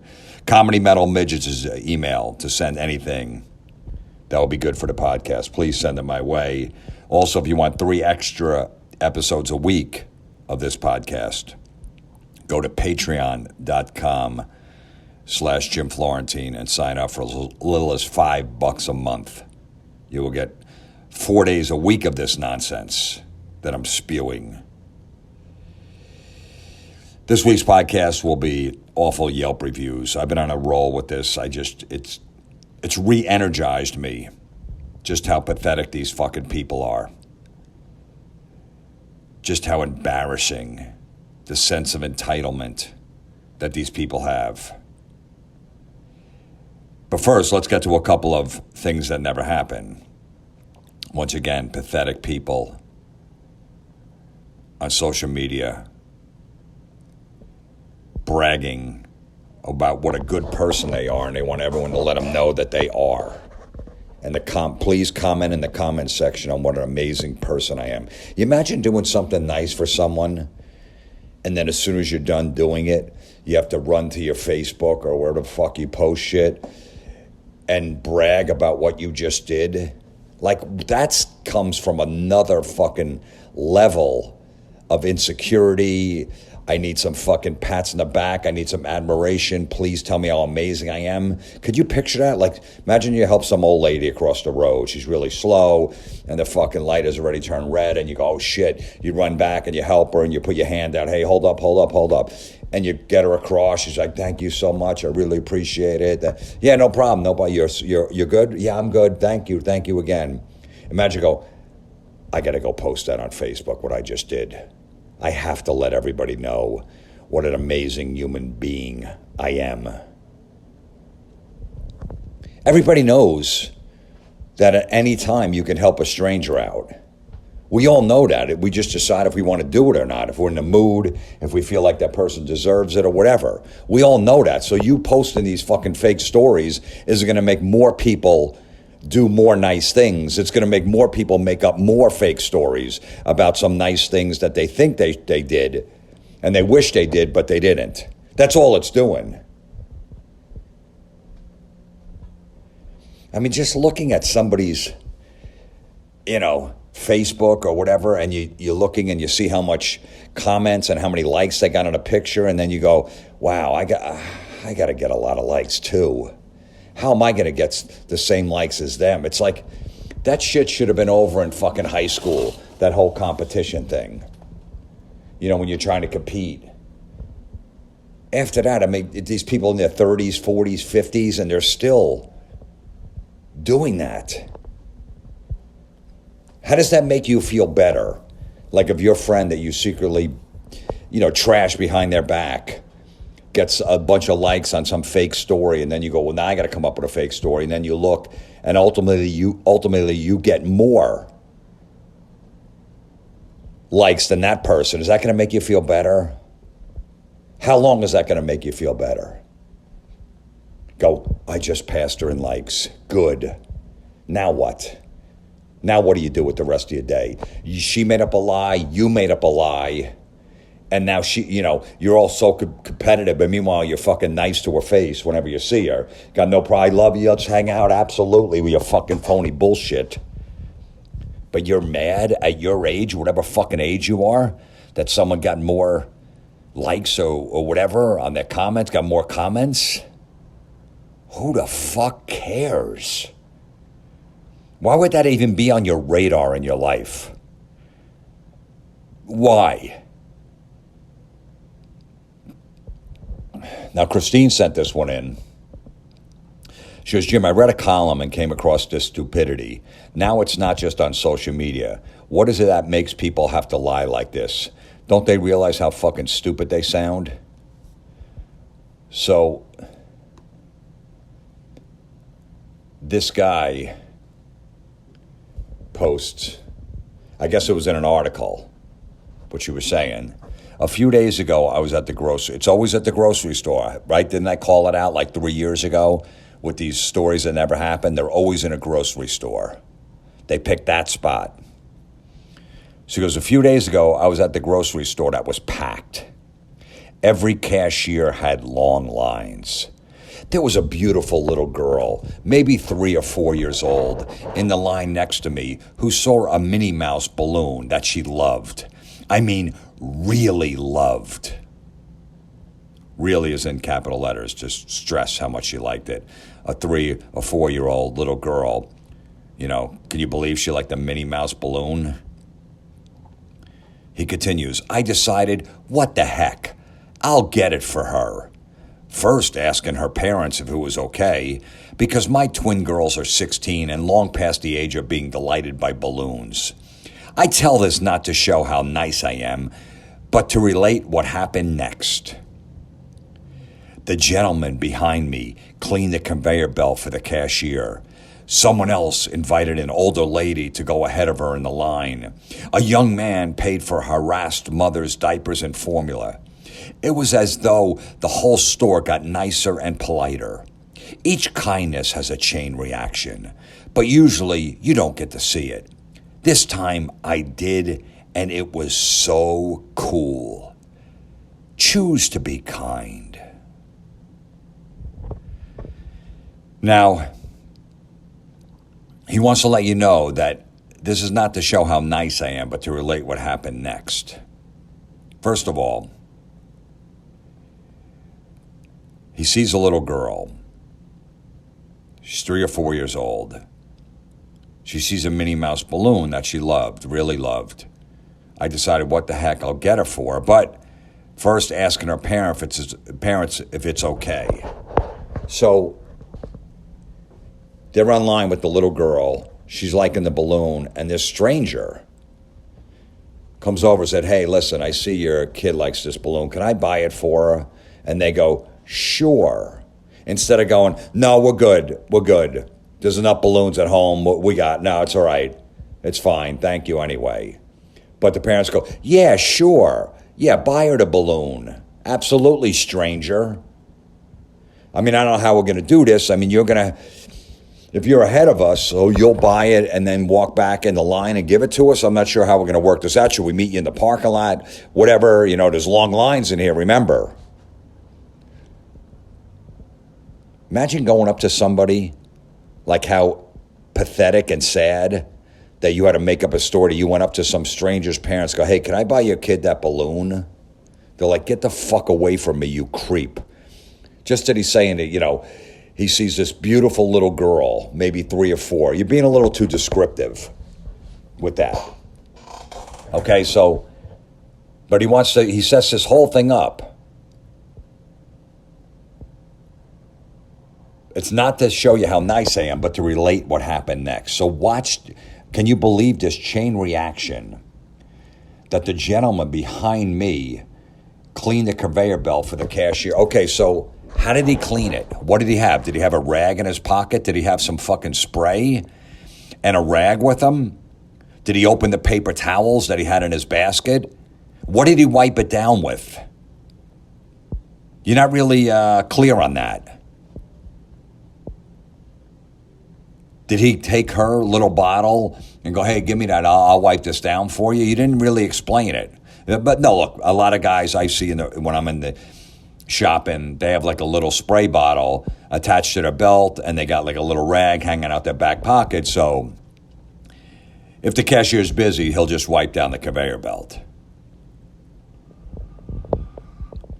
So I guess the little girl that got the balloon, those parents weren't behind him. So I don't know when he's going to give her the balloon still. But anyway, so the gentleman behind him cleaned the conveyor belt for the cashier. Someone else invited an older lady to go ahead of her in line. Now, okay, so how is he seeing all this stuff? It's pretty busy, right? The place was packed. All along, the cashiers had long lines. So he sees this. He turns around, sees the guy wiping down the conveyor belt. Then somebody else invited an older lady to go ahead of her in line. Was that the next line over? Because how do you see that? If there's chaos and it's packed and all the shit's going on. You saw that happen too. Then he saw a young man paid for a harassed mother's diapers and formula. How did he see that? If he's in his line, he saw an older lady go ahead of him, and he saw a young man pay for a harassed mother's diaper. Now, how was she harassed? You didn't explain. How do you know? You just looked over at the other line and you go, did the kid yell it out? Did he have a megaphone? Go, hey, listen, I want to pay for this harassed mother's diapers and formula. How did he see that? But because of him, he continues, it was as though the whole store got nicer and politer. All because of him. It all goes back to him. Look what he started. None of this happened, okay? You didn't go up to this little girl. No one wiped the fucking conveyor belt down. No one, maybe some old lady guy, you can go ahead of me in line. Maybe that happened. And a young man paid for a harassed mother. We don't know how she got harassed, who harassed her, what was going on. But he saw this other guy in another line pay for this fucking mother's diapers and formula. I don't know how he heard that, but maybe they rang a bell. Maybe they got on a PA and that. He picked up the microphone in there and the PA. He goes, I just want to let you know that I'm paying for this harassed mother's diapers and formula. And then the other guy got on, and I want to let you know that I invited an older lady to go ahead of me in line. And then maybe the guy wiping down the belt goes, hey, give me that fucking PA system. I just wiped down the conveyor belt. All because of this motherfucker that bought this 3 or 4-year-old beautiful little girl a balloon. But he asked her parents first. Just sad people out there. I say it a lot. Just be lucky you're not them. Just be lucky you don't have this mentality in your brain that you have to get strangers' attention. And like Christine said, this was an article somewhere online, so it wasn't even like a Facebook post. That these people go to these lengths. This fucking, at this stage in their life, everybody knows they could do anybody a favor whenever they want, a stranger or whatever. We all know that. You bringing this shit up isn't going to make anybody start doing more for, you know what, you're right, I got to be more like this guy. I'm going to start doing, if I see an old lady and she needs help, you know what, usually I go, fuck her, I got things to do, get out of my way, but I'm not going to do that anymore. This is just, I need to be like this guy.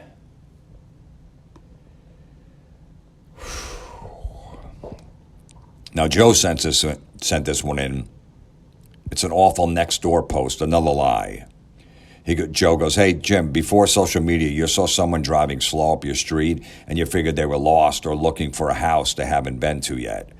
Now you run by your phone and say, look at me, I ran off someone trying to break into a garage. How great am I?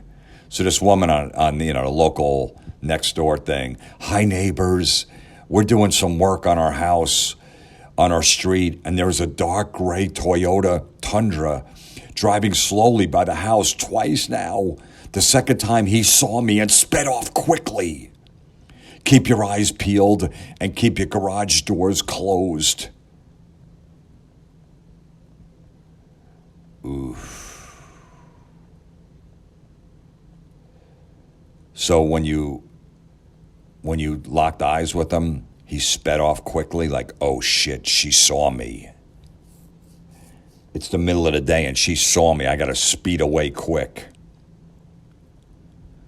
This is a lady in the community that wants everyone to go, thank you so much for keeping your eyes out. Thank you. It's crazy days. These times are so crazy. Thank you for watching. We need more people like you. And she goes, there you go. I feel good. People like me, even though I'm a fucking cunt. People really like me. Because, God forbid, a car that you don't know goes down your street. And then they went down again. I mean, it's nuts. They might be looking for, some house that's for sale. They might be thinking about moving in the neighborhood, so they're driving around, checking everything out, see if they want to live around there. They could be lost, right? The GPS sends them another way to fucking Waze or whatever, and then it comes back again and sends them back to the same street. And you're like, fuck, this whole thing just took me all the way around the same way. I'm back on the same street. But no, it's somebody fucking lurking in the middle of the day. Hey, oh shit, those people just saw me. Let me speed off. But this one woman is wonderful. Thank you for notifying the neighborhood that there might be some car driving around that looks suspicious. What a nosy fuck. How nosy. That's the type of woman that wherever she walks in, she just looks for a problem, whether it's a restaurant, whether it's the gym, any kind of business. She just looks around. Okay, what's wrong? I got to find something wrong here. Imagine her kids. She tells them to clean a room, and then they do, and she has to come in and inspect it. Oh, there's still some dust here. What is this? Oof. But you're good. You're on a neighborhood fucking app. That's great. Just let the neighbors know what's going on. There's a fucking car around here. Be careful. What a bunch of fucking babies. Just losers. All right, awful Yelp reviews. Let's get to it. Now, this guy is very mad at a casino called the Mohegan Sun. It's in Connecticut. I've been there before, performed there before. He's a compulsive gambler because he has some perks and stuff, and they give him free hotel rooms. So, he thinks if he loses all the money he's lost over the years there that keeps them in business, he gets a free room every once in a while. And you know what? He'll get VIP buffet fucking status. And if there's a show that they want to go to, he might get tickets. It might have cost him like $20,000 in the last 3 years that he's lost there, but look at the service I get. I go to VIP check-in and check-out line. I don't have to wait with those regular people in the regular line because I'm a VIP. I'm a very important person. I've lost 20 grand in the last 3 years, but you know what? I get to go to the VIP line, and if I need a hotel room, they'll get me one whenever I need it because they want me to come back. They don't want me to come back to the casino just to say hi. They want me to come back to lose more of my money and go, anything you need a drink? What do you need from us? VIP treatment. You want to go to a show that's at the Mohegan Sun? We'll hook you up with tickets. Sure. Keep coming back. Keep gambling your money and keep thinking you're fucking, that you're getting treated well because they like you. They do like you. They like you coming there and losing your money, and that's it. But you got those 4 free tickets to see Frankie fucking Valli, so it's worth it. 20 grand. It's worth it. They seat you first at the steakhouse in that casino because you just lost $4,700 last weekend. Come on back, sir. We got a fucking free hotel room, even though it's a Friday or Saturday, and those rooms are tough to book, and they're $600 if you're a regular person, but you're going to have one free because we like you. How fucking dumb are these people? So, this is what this bitch writes. I guess it was like his mother's 80th birthday. Yeah. So he brings in a Mohegan Sun to celebrate. He wants fucking the full VIP treatment. And this is like a year. This is like, I don't know, 8 months ago. So they still had fucking restrictions going on with coronavirus. You can't be here. Half the restaurants are closed. All that shit. I was there. I know. I've been in a casino. Even to this day, some shit's still closed because it is, whatever. So he goes, we wanted to eat at this restaurant, Ballo, for my mother's birthday. But my host could only find seating at the Michael Jordan Sports Grill, even with several days left before the trip. Is it really that booked on a Friday at 4 p.m.? I sense most 80-year-old females would rather not celebrate a milestone birthday in a sports bar unless it was Dolores Jordan herself. So he's already mad. Now, this is when they were only opening certain restaurants. So they didn't have enough seating, all that shit. So, okay, listen, we got to put you at the sports bar. But her 80-year-old mother, why don't you cancel then? This was a few days before. So why don't you go, hey, fuck that. Let's just go to our favorite Italian place in our town instead of going there because we're going to have to eat at the sports bar. But no, he wants more punishment. He wants more fucking punishment. So he goes, following our meal, I went to pick up our Frankie Valli tickets, and it was clear the seats were in a faraway corner. Imagine having a betting average of $300 to $400 a hand for 12 hours on a trip with an ADT of $1,500 plus day, but having to sit in the last 5 rows of the large Mohegan Sun arena. Mohegan Sun employees were sitting closer than us at the show. I could have bought better seats on my own, like getting moved from the restaurant to the sports grill. This is another example of having to settle for less. The tickets continued the disappointment as there was a variety of other destinations we could have chosen for her birthday. So now, there's even more disappointment. Throughout all of this, the hotel staff still had not called or messaged us to say our room was ready. There was no answer in trying to call them for considerable time. Eventually, we walked to the desk ourselves. Can you believe that? This fucking VIP motherfucker actually walked to the desk themselves because they didn't call him on his phone. Mister, you better fucking kiss my ass and I want everything. Treat me like a king. So I had to eventually walk to the desk because that's what you do in casinos. I don't know if you guys know. And if you've been to Mohegan Sun or any casino, you do a lot of walking. So this guy wants to let you know that he actually walked to the desk. He goes, eventually we walked to the desk ourselves, hoping the room was ready. And thankfully it was. Okay, so then that's good? Or you were mad because they didn't call you, you had to walk there. So you're still mad. But the room was ready. I just stayed in a hotel. I got there like 1, and I was checking in. She goes, sorry, your room's not ready. I go, oh, shit, really? I go, when's it going to be ready? She goes, I'm not sure. But give me your cell phone and I'll call you.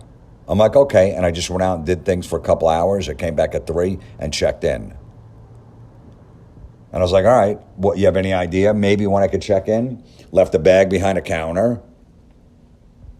That's it. I didn't fucking cry.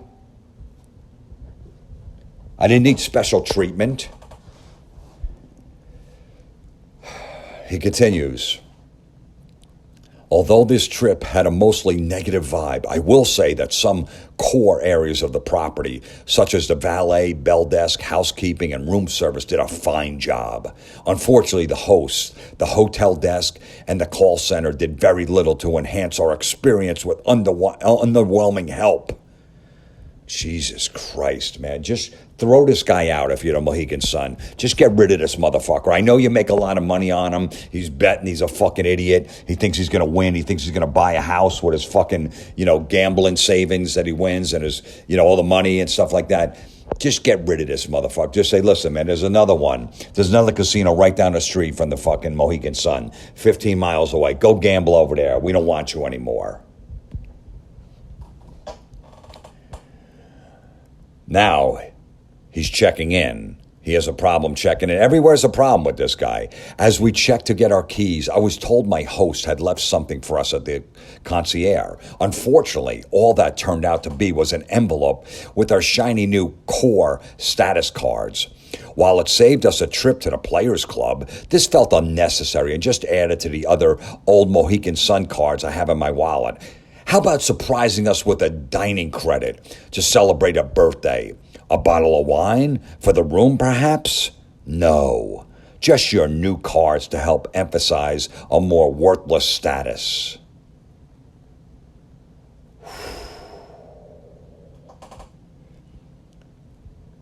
Now, after ordering one last breakfast using room service, I called the hotel desk to ask for an extra hour of checkout time. I was denied that with, no, it's busy, it's a busy cleaning day. So we rushed through finishing our food and packed up. He really rushed. He's like, oh shit, we can't stay past 11. Eat up, motherfuckers, fast. Because if it's 11:01, they're going to kick down our door. He continues, I tried calling the VIP button to get a host for help, but no one answered. Not surprising given how lackluster the care and service was the whole way. Despite having the bottom core status, I would think extended amounts of black chip play through a weekend would warrant an extra hour in the room. The old slogan, it's the Mohegan Sun way, feels pretty long gone now. It's more like pay your own way and leave. He continues, while I hope to re-celebrate my mother's birthday in a better fashion again sometime, it's clear the Mohegan Sun has dropped some notches since its glory days.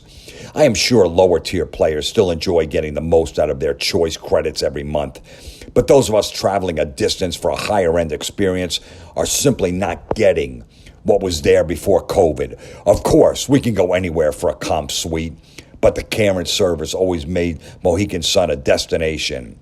It's not the case anymore, regardless of status. After a disappointing trip, I will be rekindling my options at Foxwoods. That's the one down the street. Hosts at both of these properties continue staying in touch even after I've not visited for a long time.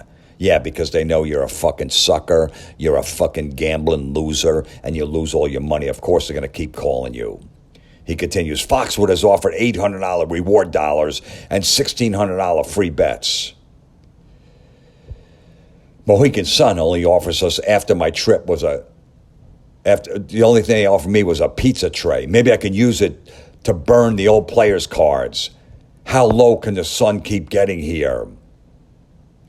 So long, Mohegan Sun. Yuck. Holy shit. Imagine being in that business where you got, those people just smiling, the fucking, the pit boss coming over because they know, they all know, how you need to be treated, how much money you lose there. So just keep kissing his ass. And they're being fucking overly polite to you with that smile on their face. They're just thinking, what a fucking idiot you are. You lost 20 grand here last night. You're down 9 grand right now. And you think you're fucking getting special service because I brought you over a drink. I let your wife sit next to you playing cards even though she wasn't playing, and I could have gave that seat away. You just lost fucking 29 grand in the last 26 hours. Sure, whatever you need. You want your wife to sit there? She sits there. She doesn't have to play. What would you like? Would you want a martini? You want that on the rocks? How many olives you want in that? Hold on, I'll get it right to you. And you give your wife your martini as you lose another grand fucking playing blackjack. They got to sit there, go, another fucking, they're like strippers. Like the people that work in casinos, the pit bosses and everyone else, the VIP and this greet you here, they're strippers. Just there to fucking take your money, fucking smile. Oh my God, how could you be single? You're such a good guy. You're handsome. Some girl, you're going to make some girl lucky one day and it makes them feel good and they just, give me more money, give me more. Yeah, you're great looking. I can't believe you're single. That's crazy. Your ex-wife must be a fucking asshole. How could your ex-wife divorce you? You're good looking, you're funny. And they're like, just give me my fucking money. And that's what these people are at the casino. Yeah. But don't worry, the stripper's going to come over and talk to you. You know, you get special treatment. You know, that's your girl. You come in here like, as my regular customer, I'm going to go sit when I'm having a drink. Look at this. Look at me over here. The stripper's sitting next to me. And then we're going to go in the VIP room or the lap dance room, and I'm going to fucking rob them blind. But for now, look at me. I got a hot little fucking stripper sitting next to me. And the pit boss, whatever I need, call him over. Hey, how's the family, Henry? Good? Yeah, my family's good too. That's great. Hey, listen, can my wife sit here even though she's not playing? Sure. What drinks do you want? What would you like? See, they like me as I lose another fucking $1,500 on a blackjack hand. But they like me.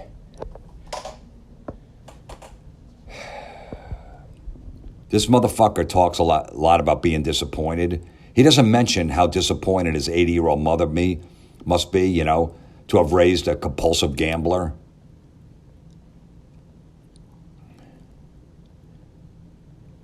I mean, think about this. He brings his mom there because that way he could still gamble and pretend that he gives a fuck that it's her 80th birthday. If he was really so concerned that they would have her birthday dinner at a sports bar, he could have gotten in his car and drove to another restaurant. There's a million around there. Or wherever fucking town he's from. You know, he knew 3 days before they're going to put him in Michael Jordan's sports bar. So he could have said, hey, let's go to dinner at this place before, then we'll go to the casino because I don't want to eat at a sports bar. It's your 80th birthday.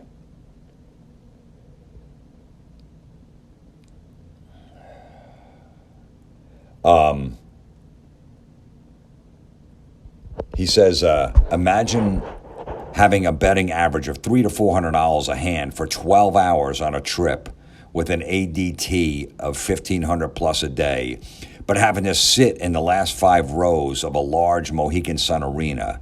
I could have bought better seats on my own. See, I can't imagine that because I don't spend all my free time in a fucking casino. Maybe he should have just sat on one of those $300 to $400 hands and just bought good tickets for the fucking concert. Go, instead of, you know, betting another $400 on his hand, I'm going to get second row for Frankie Valli for my mother's 80th birthday. But no. I could have bought better seats on my own. Yeah, well, if you didn't lose all your money fucking gambling, you could have. But you didn't. Bye-bye, Mohegan Sun. Good. It's not worth it.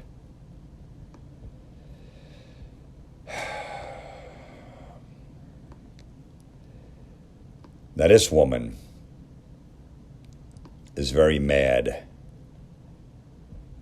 It's a nail salon, and she is very unhappy of what went down.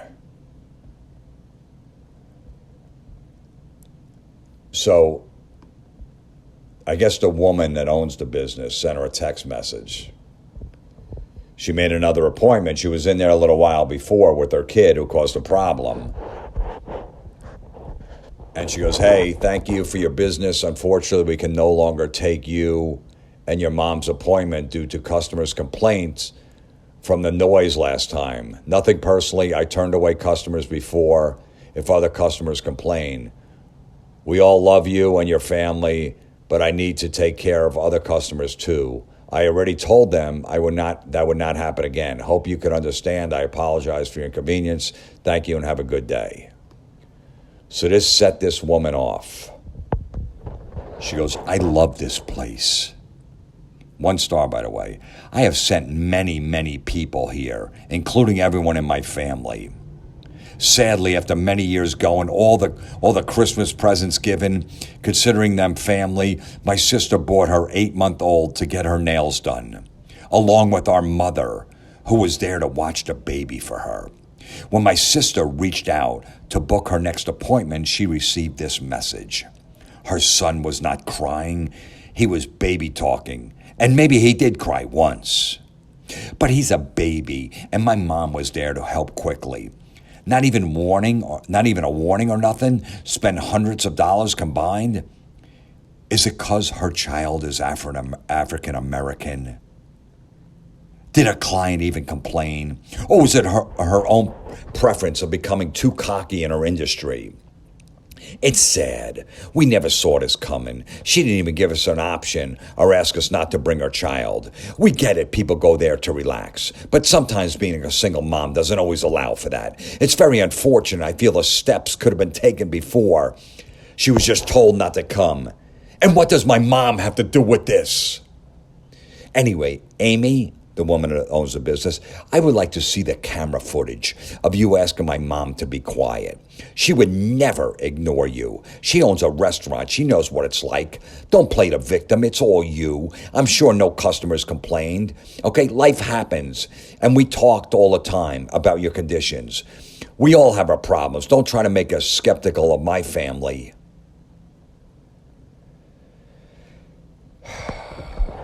So right away, this woman goes to the race card.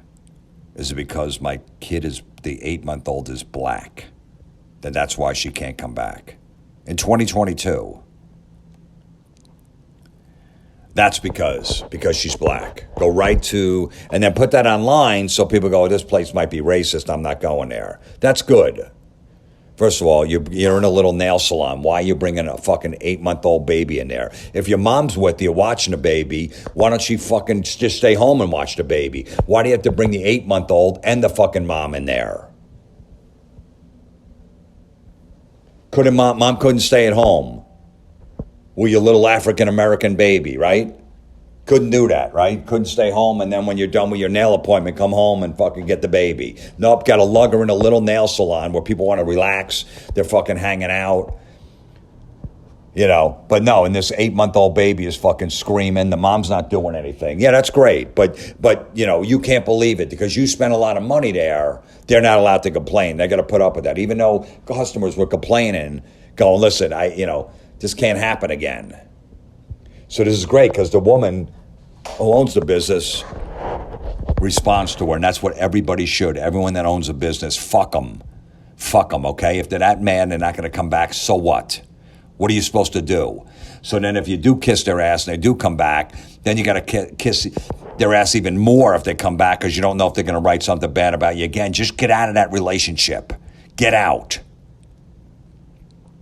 You know when you start a relationship with somebody and you see something really bad, maybe you guys go drinking and the guy gets really nasty and fucking just like turns into the devil and starts yelling at you for no reason, maybe punches a wall and you're on like a third date with them and you're like, holy shit, I got to get out of this.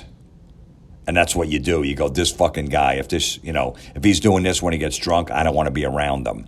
And just get out. And that's what these business owners need to do. Fuck them. So the business owner responds, Hey, thank you very much for your years of business. Second, you don't need to bring up any race. You know it's not about that. When your sister had a baby, I also bought her a gift, and I was always saying how cute and handsome her baby is. So how evil is it that you try to play the racist card? Just wanted people to hate me and ruin my small business? In this time of year during the pandemic, we were all being difficult to keep businesses running. You know I love babies. I've been doing your nails for years, and you are a babysitter. You always came in with your kids. I never had a problem with that because you could try to keep the kids quiet. For me, at least, you tried, and I really appreciate that. We all have kids, and we all know it's not easy. But when your sister came in, along with your mother and two babies, the iPad volume was too loud. We're having other customers at the same time, and a salon is small. Instead of the spa music in the salon that we all heard, all we heard is the kids' shows or songs for over an hour. And your mom was on the phone with someone when I was trying to tell her to lower her voice. She didn't even hear me. But your sister heard me because everyone was looking over here. When I say, excuse me, I totally understand it's not easy being a mom because I was there. If your sister was the only customer in the salon, I don't mind at all, but the salon was fully seated. Customers are trying to have a spa day, have some me time. Sometimes some customers don't even answer their phones because they're trying to relax when they're having their pedicures. And as a salon owner, it's my job to provide a relaxing environment to our customers. It's a pain for me to see customers seem having headaches because of the loud noise instead of enjoying their salon experience. If your sister even said one word to try to calm the two babies down, I would have been much more appreciated, but she didn't even care. It's very rude and disrespectful for me. And I was having anxiety to see the customers have headaches in my salon. I have high blood pressure and a heart condition on medication. I just cannot take the anxiety anymore. Finally, I do appreciate your business for all these years, and I've never had any problems with you when you come in with the babies, because I do appreciate you would try to calm down babies if they started being loud. I kept your appointment until you gave me this review because I know you won't be back here, and I'm sorry for upsetting you. I apologize to you. I wish you and your family the best. I love that she fucking told you try to play the fucking race card here, right? And try to ruin my small business. What does she care? Yeah, that's what I'm going to do. As a black baby, you know what? You got to go. Meanwhile, this is what I want to see. You really want to see the security footage? I want to see the security footage. You tell my mom, to keep those babies quiet. Yeah, because I'm sure that you're going to hear the audio too. It's going to be amazing. So this is what was really going on in there. But this woman, it's great because just how she got called out, now she's like, you got to be kidding me. Now she responded to this. But it's just great. If you think about it, it's great how people can never see what a fucking pain in the ass they're being. If they get kicked out or banned from somewhere, it just has to be the business's fault. Like, businesses love to lose customers. They love that. This woman's been going there for a long time. Her family, she's buying fucking gift cards. They love that. Every business loves losing people. I love how she says, her son was not crying. He was baby talking. And maybe he did cry once. All right, so right there not to believe anything this woman says when she contradicts herself in the same sentence. What she actually means is that the fucking kid was loud and crying the whole time. Her son was not crying. He was baby talking, and maybe he did cry once. So did he or didn't he? Look, I got a kid. I've been around kids. There's really nothing more annoying than having to listen to those dumb kid shows that play on iPads that bad parents throw in front of their fucking bratty kids so they don't have to engage with them. Nothing worse. That mother's on the phone. She don't give a fuck. But this woman's never going there again. You know how many people I sent there? Yeah, whoop-de-fucking-do. Yeah, oh well. Yeah, well, good. You're not going to send them there anymore? And then you're going to tell everybody in town that they're racist? It was because the kid's black. It definitely was, no question. It was because can you believe it? She was like, oh, there's a black baby in here? All my clients are going to be, because even the most racist white people see a little cute little 8-month-old black baby, they're really going to go, oh, got to get that baby out of here. Look at the color of its skin. Even though I always think babies are cute, it doesn't matter what color they are. Get that fucking black baby out of here. This is ruining my nail experience. Nothing to do with the iPad cranked, the mother screaming on her cell phone, the owner telling them, hey, calm down. Hey, can you fucking, and the sister not even paying attention to the fucking kid screaming, making noise, iPad cranked, nothing. But it's all because of the kid's color, the color of his skin. Those clients in that fucking salon don't like that he was a 8-month-old African-American baby. So I'm going to ruin your business by calling you racist.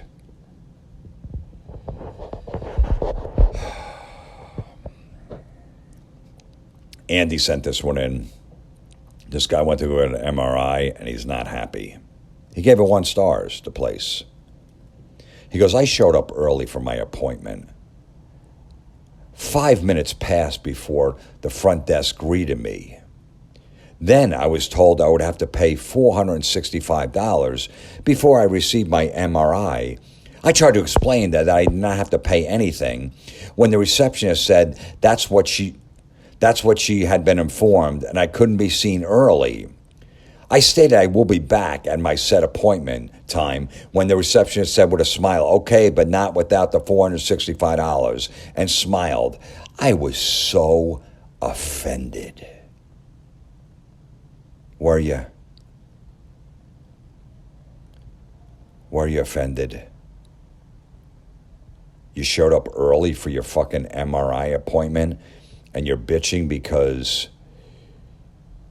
it took 5 minutes before someone got to the front desk. Well, they probably didn't know you were coming in at that time. Maybe they didn't have any appointments, so they were on a fucking break. If your appointment was at 4 and you showed up at 11:30 a.m. and they go, hey, we got about 15 minutes before our first appointment. Let's hang in the back. We got to do some paperwork. Maybe they didn't know that. So maybe that's why you fucking had to wait. And I'm sure he exaggerated the time. It wasn't 5 minutes, but he showed up early. So look, in this guy's mind, if I show up early, you better fucking be there right at the reception desk right away. I don't want to wait 1 minute, even though I'm five hours early. Do you know who the fuck I am? Whenever I go to the fucking doctor, they always take the payment up front, and then they'll submit it to the insurance company, or I have to submit it or whatever. But they're not letting you out of there without that $465. That's how it works. This guy just thinks, nope, I'm not paying it. Because then they're going to we're going to send this to your insurance company and then you'll get a letter in the mail. That's how this motherfucker doesn't know how it works. Every time I've done that, I had to pay in advance and then they get a bill back. Hey, we took care of fucking $380. So you got to pay, $95 is your balance. Okay, no problem. In a couple of months, I get that fucking letter. But not this guy. And she wants to let him know, hey, listen, motherfucker, you came in early, come back. And you're still going to have to pay. Just because you're coming back later doesn't mean you have to pay that $465 up front. But look, he's pissed off at the receptionist for doing her job. She's got some nerve making sure there's a schedule for appointments and asking people to pay for their services. What a cunt, right? I mean, how can you not be on this guy's side? So, in this guy's mind, like, if this guy owned a deli and somebody demanded to come in before the deli opened and wanted a sandwich for free, he'd be cool with it?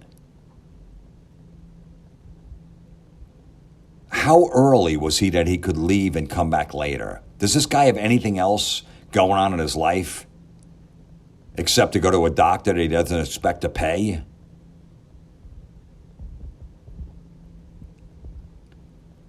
It's kind of ironic that this guy went to a place called the New Jersey Imaging Network. That's what it's called, New Jersey Imaging Network. But he couldn't imagine not being an asshole when he got there. What a fucking bitch. bitch.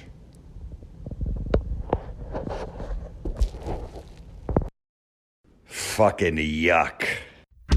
Oof. She's bitching about the food at Chuck E. Cheese. That's like going to a whorehouse and complaining about the decor. You can find me on Etsy. I'd rather find you dead in a ditch. Horrific. What the fuck do you need to say that for? Hashtag Ish. I'm your classic girl next door. If she lived next door to me, I'd fucking move. Teamwork makes the dream work. No, it doesn't. It takes exactly 1 second to get out of your mouth. You're not saving any time. You're not in a rush. Motherfucker. Bro, you good? Ugh. I don't like it at all. Welcome to the Jim Florentine Everybody is Awful podcast. Join my Patreon. You get 3 extra podcasts a week for $5 a month. Go to patreon.com/Jim Florentine. comedymetalmidgets@gmail.com is the email. Please send stuff if you think it's good for the podcast. Send it that way.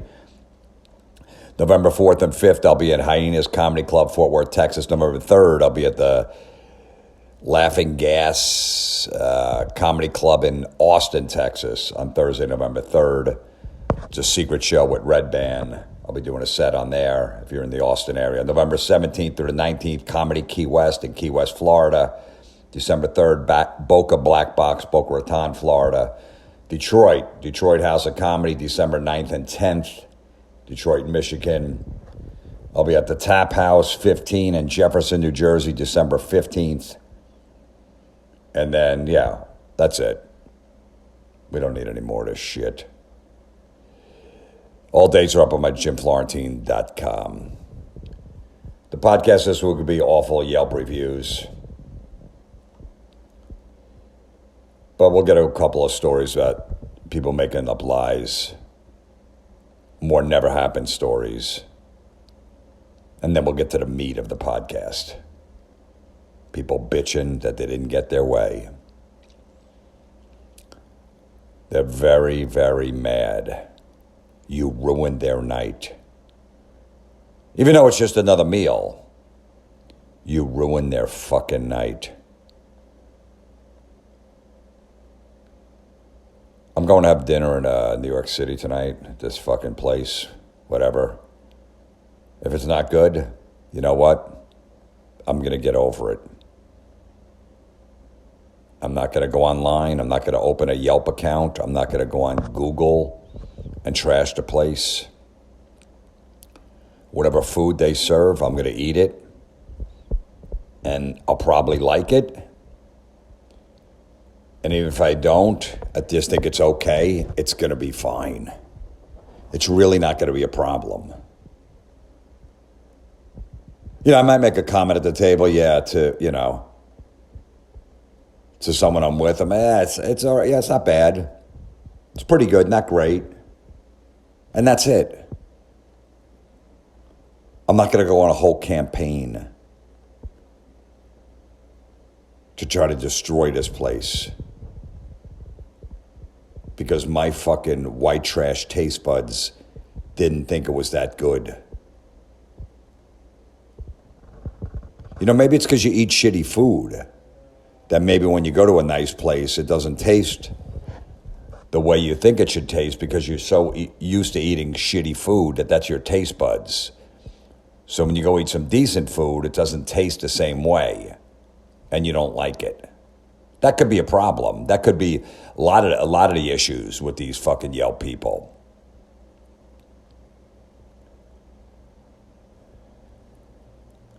But that's the mentality of people. Like, hey, if I'm going to order from your place or I'm going to go to your restaurant, you better fucking kiss my ass.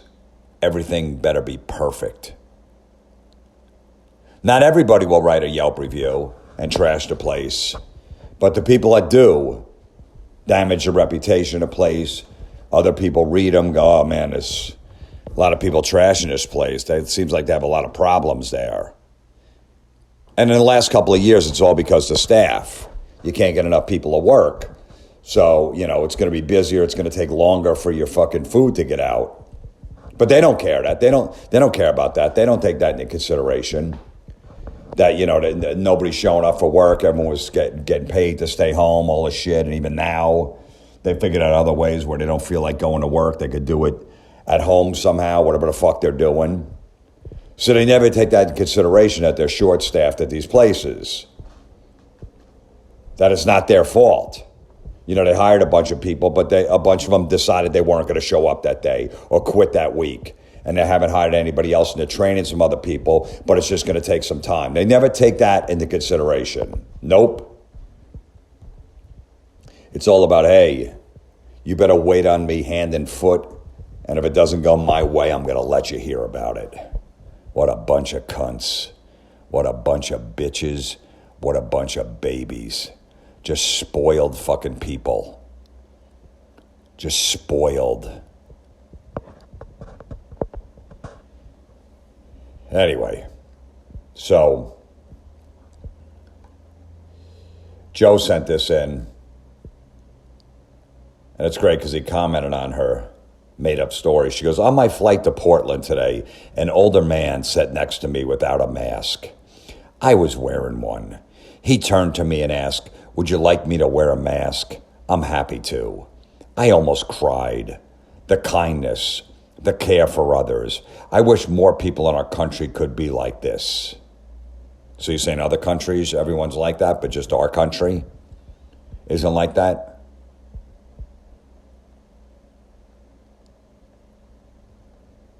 Now, and I like that Joe comment underneath. He goes, I'll take 500 for that never happened. And this woman got fucking mad. You notice she saw it. Now, 95% this is a lie, or the older man. The woman looks kind of cute in her picture. I can't really tell. It's a small picture. Or the older man was trying to fuck her, or was wanted to flirt with her. So he's like, hey, if she's got a mask on, I got a mask in my pocket. Maybe that'll start a conversation with her, and I can fucking talk to her during the whole flight. So that's one possibility that he would do that. Because that's something the guy would do. If a hot chick sits next to him, she's got a mask on, he's like, hey, I'll just say, hey, start the conversation. She'll think I'm one of them. Oh, yeah, I wear masks all the time. I'm one of you. I have a mask. I'll do it. Did you let's just say this happened. Do you really think she almost cried? Because, hey, do you want me to wear a mask too? That she almost cried. The kindness, the care for others. I wish more people in our country could be like this. Are you like that? Are you kind? Do you care for others in every situation you're in, or no?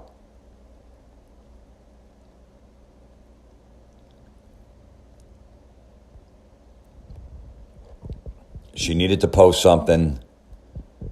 She hasn't posted anything in a while. Her friends were posting a bunch of stuff, getting a bunch of likes and comments on their posts. So she's like, fuck, man, I got really nothing to post. Nothing's really going on. Oh, I got a flight. Let me make up some story. No one's going to double check. No one could check it. No one knows if it's true or not. So why don't I do this and just say that, I wish more people were like this.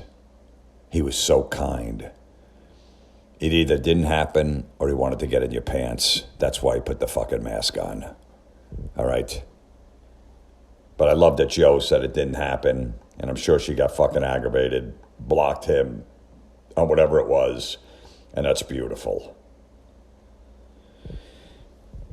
That's just beautiful. I can't remember who sent this. Maybe his name is Callie or something, I think. He just said, Jim, I went to this restaurant, me and my wife. And basically, he posted 5-star reviews for these 2 places that he went to just to help these fucking restaurants out. He goes, this is what you should be doing. If you're going to go to a restaurant and fucking, put a 5-star, because most people won't. Most people like the meal. They're like, yeah, I got to go. Most people are just fucking go to a restaurant, don't have a Yelp account. Like if you think about your friends, how many of them have a fucking Yelp account? You know, or going to open one. Or we'll go on, some restaurant site and trash them. Not that many. You might have like 1 out of 20. Well, this guy's like, hey, me and my wife go to these places and we're going to support them. So we're going to put 5-star reviews up to help these fucking cunts that put 1 star. I love how they always go, if there was no stars, I'd give it no stars. Would you? Wow. That's how much you hated the place. 1 star was just too much. You know, if you're in a restaurant and you go to the bathroom and some guy comes in with a gun and murders your wife in this restaurant, then you can go, if I can give it 0 stars, I would. That's when you give it 0 stars.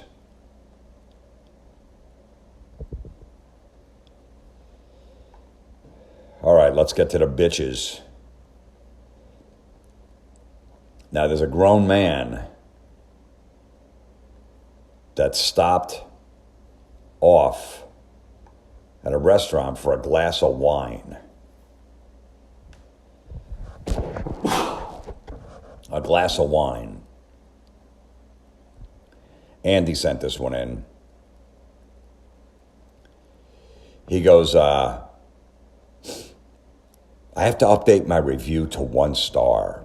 I stopped in on the way home for a glass of wine. I get the glass. It had lipstick on it. I asked the bartender for a new glass. She poured the wine from the dirty glass into my new glass. WTF. Totally unacceptable. Bring back Lance. I guess Lance used to be the old bartender there. So then the owner has to go, hey, sorry about the incident you had with your wine glass. You were absolutely right, completely unacceptable. That is certainly not how we train our staff, and I will readdress it with our staff. Also, as far as Lance goes, he gave his notice and chose to leave our restaurant on his own. It wasn't our decision. So, a grown man stopped on the way home for a glass of wine. What are the odds a guy like that would stop home, stop home on the way home for a glass of wine is going to bitch? Now, even if there was lipstick on the glass, so what if she poured it into another glass? The lipstick's going to be on the fucking outside of the glass, right? Most likely. Does it really matter? And how did he see? Did the waitress really do it right in front of him, the bartender? But, just that the manager had to respond to this bitch. Instead of the manager writing, sorry about the incident you had with the wine glass, he should just written, hey, sorry that you're such a fucking pussy. You had a bitch about your fucking wine glass. Hope you didn't get any of that lipstick on your vagina. That's what he should have wrote. I'd go to that restaurant 3 times a week. I'd buy fucking gift cards to that restaurant for everyone just to support them. You know what you do if this happens? You ask the bartender to pour a new glass. I guarantee you that she'll do it, and you won't have to go on Yelp to be a whiny prick about it. That's all you got to do. Hey, could you just put in another glass? Oh, sorry about that. Yeah, no problem. Believe me, if this guy knew Lance by his name, Lance the bartender left because he couldn't fucking take this guy anymore. He probably gave his 2 weeks notice. He goes, whatever you do not tell this fucking asshole that keeps coming in for a glass of wine on his way home from work where I'm working right now. I'll work for a month until I'll train a new bartender. I'll do whatever you need me to do before I switch jobs, but do not tell that guy that comes in for a glass of wine where I'm working now, because I don't want that motherfucker following me because he's a pain in the ass. And he's the reason I left. He's the reason I left this place.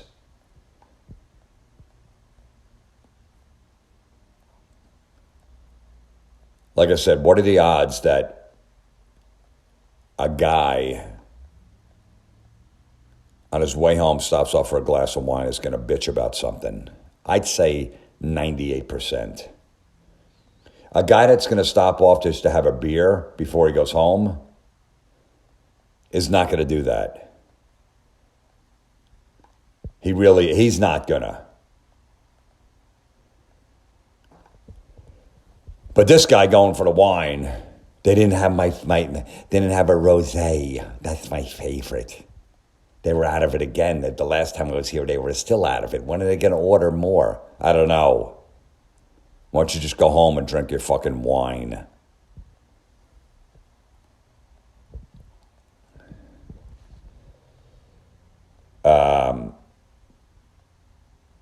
There's some Yelp reviews for a farm. The first person complained there was no hayride when they went apple picking. What a tragedy. Overpriced and very misleading. A group of us went to check out after apple picking. Prices were not listed. When deciding to go apple picking, no hayride was offered. When walking down, the man who was at the orchard gave us a decent-sized bag for the apples, but he didn't specify that you need a separate bag for each type of apples.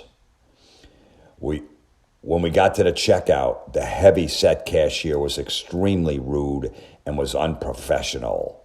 Instead of explaining, he became annoyed for 5 pounds of Honeycrisp apples, it was $37. Completely ridiculous. A word of advice for this farm. Teach your staff to be kind to your customers and just be humble. Also, lower your prices. You have at least 15 farms within 20 miles. Watch who you anger, especially since the group works for this health place who sponsors them all over the hospital, whatever the fuck that means. First of all, did you really have to put out, when you went to check out the heavy set, that you have to say that the cashier was fat? Does it really matter? What does that have to do with anything? And they became annoyed that 5 pounds of Honeycrisp apples were $37.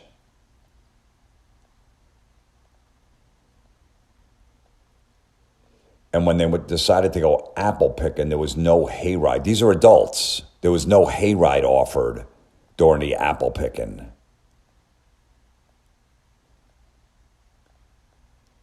And then they were very mad that those apples cost a lot.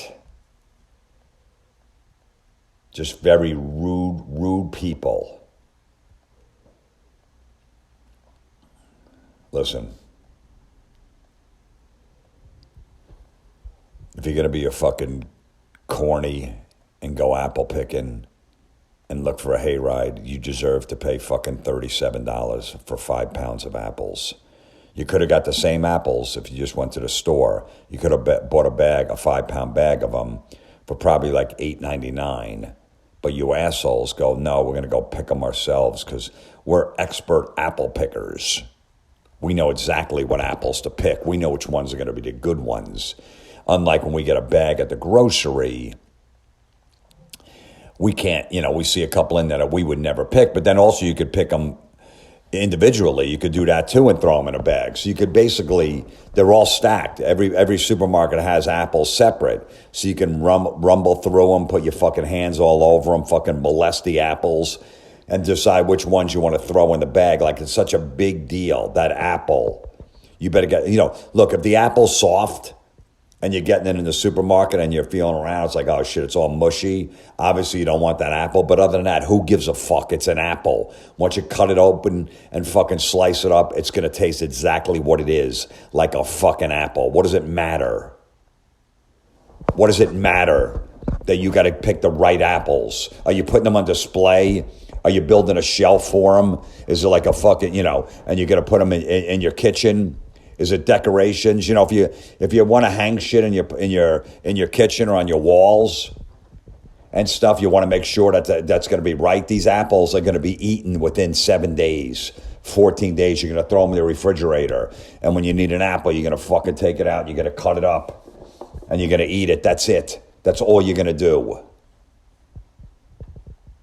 But you got to go to a farm. These are fresh. Yeah, where do you think the other fucking apples come from that's in the store? Where do you think? Do you think they made them in a lab? You dumb bitch. Seriously, where do you think those? You think those apples didn't come from a farm too, and the supermarket gets them from the farm? They come off a different apple tree, not the one you're picking shit off of. Oh, this is good fun. We got a big bag, and we didn't know we had to separate the apples. We didn't know there was different kinds. You had to separate them. Oof. Is that unbelievable? Wait, we got another one here. Another woman. The farm is cute. Yeah, is it? It's cute. Would you want to date it? Would you want to fuck it? Is that what you're talking about, being cute? Just like I still remember that bakery that I went off on a few months ago, walking by in New York City, and this woman goes, "Oh, this bakery's cute." And I went to see Rage Against the Machine that night. It bothered me. Even though I was enjoying the concert, it fucking bothered me that woman said this bakery is cute, and she was with her husband. And now, who knows? It could be the same woman said the farm is cute. Now, you wonder why men and women can't get along, and they have really, a lot of them they really don't have a lot in common. Do you understand now why? A man, maybe the guy that stopped off to get a glass of wine on his way home from work would say a farm is cute, but no other man would ever go, "Hey, this farm is kind of cute." But a woman would think that. And you realize why, that they're just not a lot in common between men and women. When a woman's like, "The farm is cute." Besides that guy that fucking drinks that glass of wine on the way home from work, no man would say that. It wouldn't even be on his radar. So she gave it 1 star. She goes, "The farm is cute. It is not too busy and has a potential for being a very nice day with the kids." Oh, potential. So now she's going to let them know what they need to do. You know, it wasn't too busy on the day she went. So that's why it's not too busy, and its potential will be a very nice day with the kids. The staff, however, is rude, and she put it in capital letters. "My sister and I had our 6 children in strollers and wanted to buy 2 wheelbarrows of pumpkins. The staff refused," in capital letters. "The staff refused to help us check out. They would not help getting them to the register and would not assist at all. They were mean and inconsiderate. We ended up leaving with no pumpkins. I love supporting local business, but will never return to this farm. There are other farms in the area, so certainly do not feel like this is your only option." What? You bought 2 wheelbarrows of pumpkins. Okay. Like you need 2 wheelbarrows of pumpkins. Okay, so then you say the staff refused them to help check out. They would not help getting them to the register, would not assist us at all. Okay, so let's just say they did that to you. Let's just say they did that, right? They helped you check out. They helped you get them to register. They even helped you put them in the car. Now, do you want that staff to follow you home to unload the fucking pumpkins when you get at your house? Now, who's going to do that? Are you going to bitch that, they did that, but at least when we got home, we didn't know what to do. We had to unload the pumpkins ourselves. Would you bitch then, or would you be okay with them just helping you get them to the car, and then when you get home, you got to do it on your own? So you wanted your ass kissed, and they didn't want to kiss your ass. They were probably busy or doing whatever. Like, "Hey, man, you guys are getting the fucking pumpkins. Why are we helping you out? Take the fucking pumpkins and get the fuck out of here." I'm just wondering if that would be okay, as long as, when they got home, they could do it on their own. But when they're there, they better fucking help them out. But that's 1 star because the staff was rude.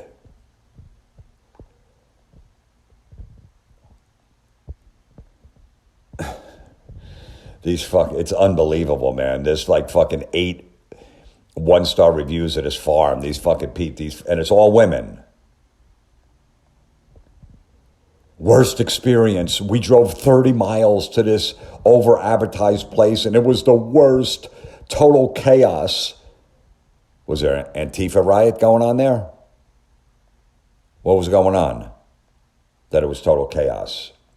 They had one place to order food, and we waited over 45 minutes for our burgers, only to have to ask for our money back and leave with 4 crying kids. We weren't able to even walk around because we spent all our time navigating the chaos. Paid for a hayride and weren't able to do that either.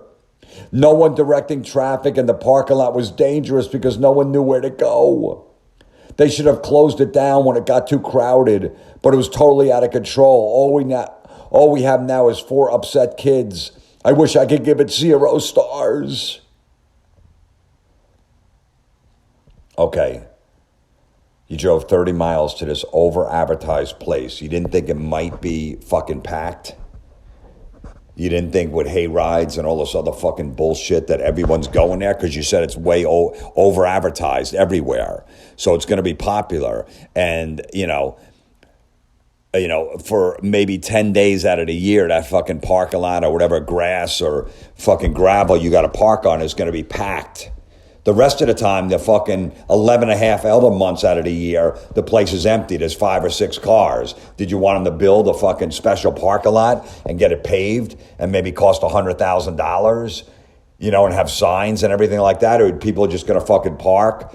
All right, holy shit, this is our 2 weeks where we're super busy. We're going to make a lot of money and we can close for the winter. Sorry they didn't fucking design the parking lot the way you wanted it.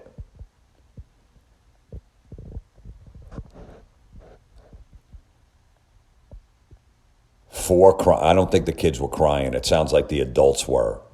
You and your fucking sister were crying, not the kids. Maybe they were hungry. Maybe you should have got them some food before. Maybe a packed place like that, you go, hey, man, there could be some long lines. Let's just get some food before we get there. But no, didn't think this one out, did you? Now, this was a worse experience. So I guess she's had a pretty charmed life if this was the worst experience. That she complained about the parking lot. She ordered the hamburgers. It was taking too long. She paid for a hayride, and they wound up leaving instead. So, wow. I'd love to have this woman's life.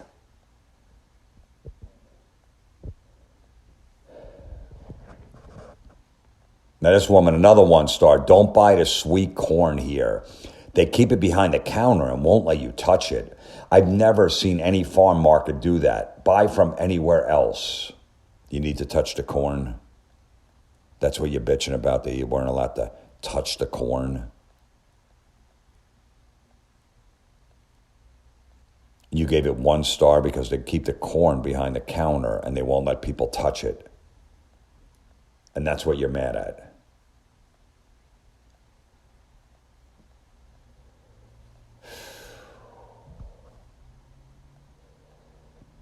One more woman gives a 1 star. I went to this place last week and bought fresh corn, and I was very pleased with the corn. So I went back again this week. How much fucking corn are you eating? You went back again? Okay. She goes, 1 ear of corn is 65 cents. I don't mind paying for good quality ingredients, but I was disappointed with their business ethics. When I got home, I realized they gave me 4 regular size ears and 2 very small ones to equal half as requested. The way they have it set up, you can't choose your corn because it's behind the counter. I think the owner should have enough sense to know that we're not going to pay 65 cents for 1 ear of corn and not expect it to be a full ear. Another woman is very mad that she can't get behind that fucking counter. She's very mad. Like, why can't we go behind that counter? I want to touch this stuff.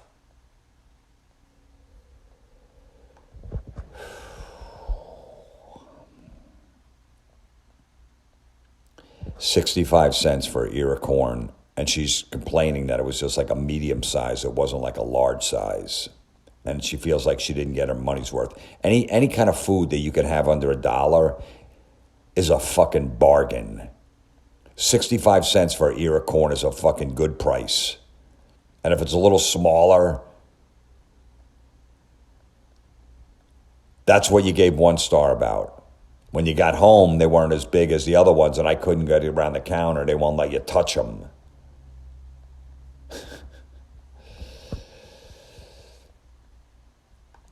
Please, just be lucky you're not these people. They have a life. Now, Paul sent this one in. And this woman is very mad about this pizzeria.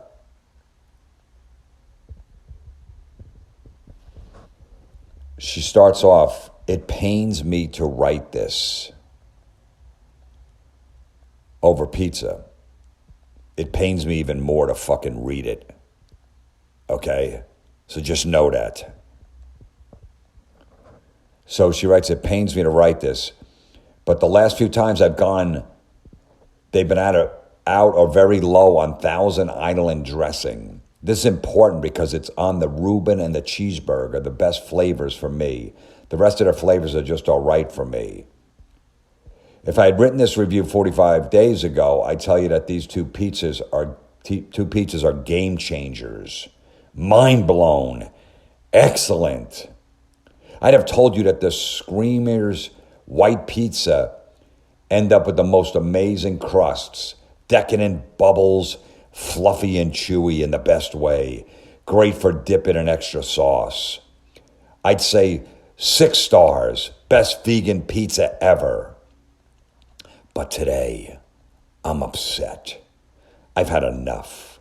I'm not going to drag myself to either location from Manhattan any longer just to be told they are out of the sauce that makes their 2 best pizzas again. You've broken my heart one too many times." So this pizza that didn't have the Thousand Island dressing broke her heart. That broke her heart. I mean, just that she writes, "If I had written this review 45 days ago, I'd tell you that these 2 pizzas are game changers. Mind blown. Excellent." Is she eating these pizzas or fucking them? What is she doing? Because it sounds like you're fucking them.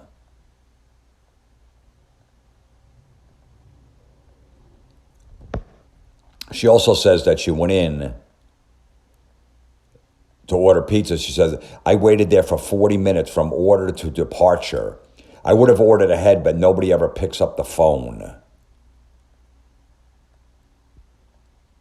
Okay, listen. It takes like 20 to 30 minutes to cook a pizza, plus the time it takes to make it. So yeah, you're going to have to wait 40 minutes if you didn't order ahead. You know, somebody who loves pizza as much as this chick probably should know that. But then again, she's a vegan. She's going for vegan pizza. See, I don't know. I have a feeling that if you're a vegan, that you're a fucking pain in the ass.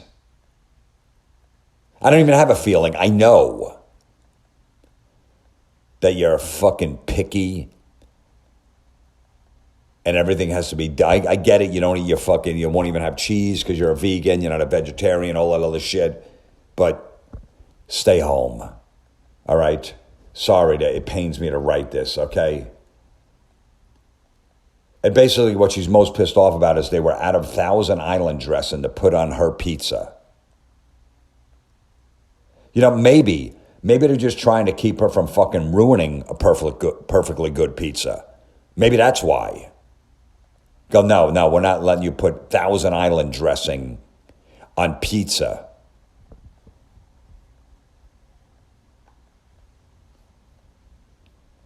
That's the thing with vegans, right? You gotta, the shit that they try to make it's so bad.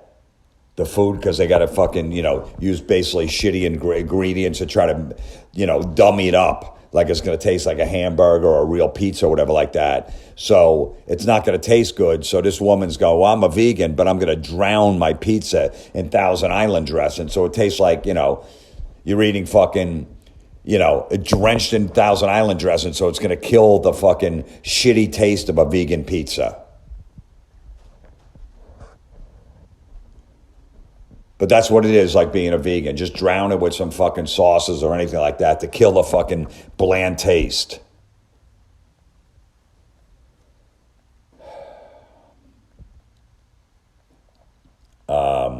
What do we got next here?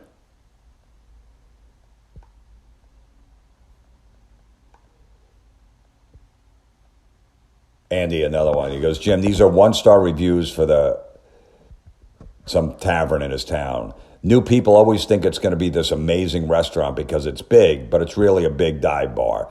Yes, the food's overpriced and not that great, but I just go there to drink and watch basketball games. The first review is because people were standing without masks on. I love how she posts a picture and there's 2 people sitting and they aren't wearing masks. It's an old review, but it makes no sense. So a woman, so this is a year ago. So we're talking October 2021. This woman takes a picture of people standing without masks. And a couple are sitting at a table without masks on too. And puts it in her Yelp review.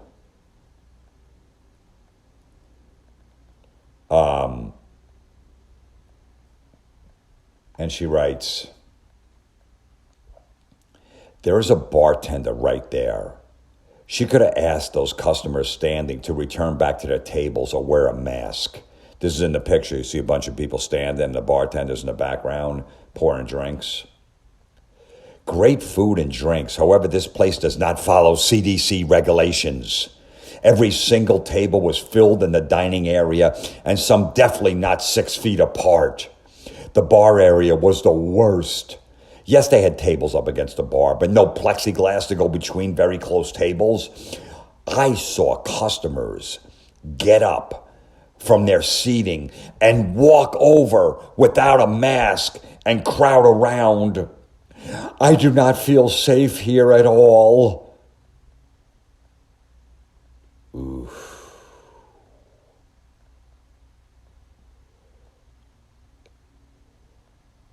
You know, if you're worried about catching the virus, don't go into a crowded bar. You know, that's like going to a cave in the woods and complaining that you got attacked by a bear. Just stay away and you'll have nothing to bitch about. You know, and the owner has to respond and kiss this woman's ass. Hi, Amanda. We appreciate your feedback. No, you don't. You don't want their feedback. This is just corporate bullshit.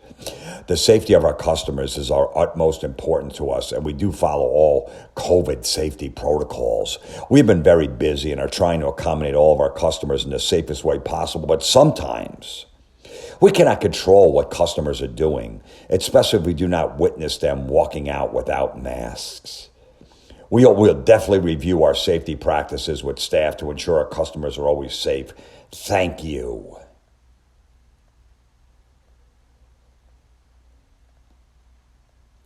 So, really going to talk to the customer? You're going to review your safety protocols? And now another review of this place. Deplorable establishment. I spent $101 online and picked up my food. 2 of the orders were wrong. All of them tasted disgusting. I called them and asked for a refund, and they told me they would only refund me $3.50 for what was missing from my meals. Needless to say, I became upset. Instead of offering me a full refund, they hung up on me. We'll never, ever be going there again. Disrespectful and childish. Whoa. That guy means business. So you didn't like your food, so you wanted all your money back. You wanted a full refund for the meals. Just because you didn't like the taste of them doesn't mean you don't have to pay for them. That's it. But no, he wanted his money back.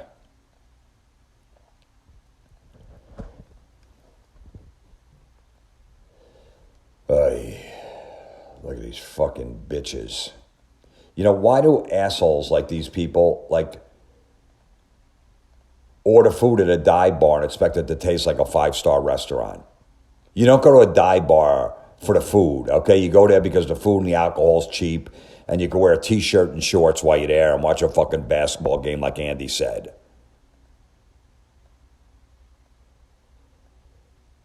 Another bitch is saying that the entrees were flavorless. Were they?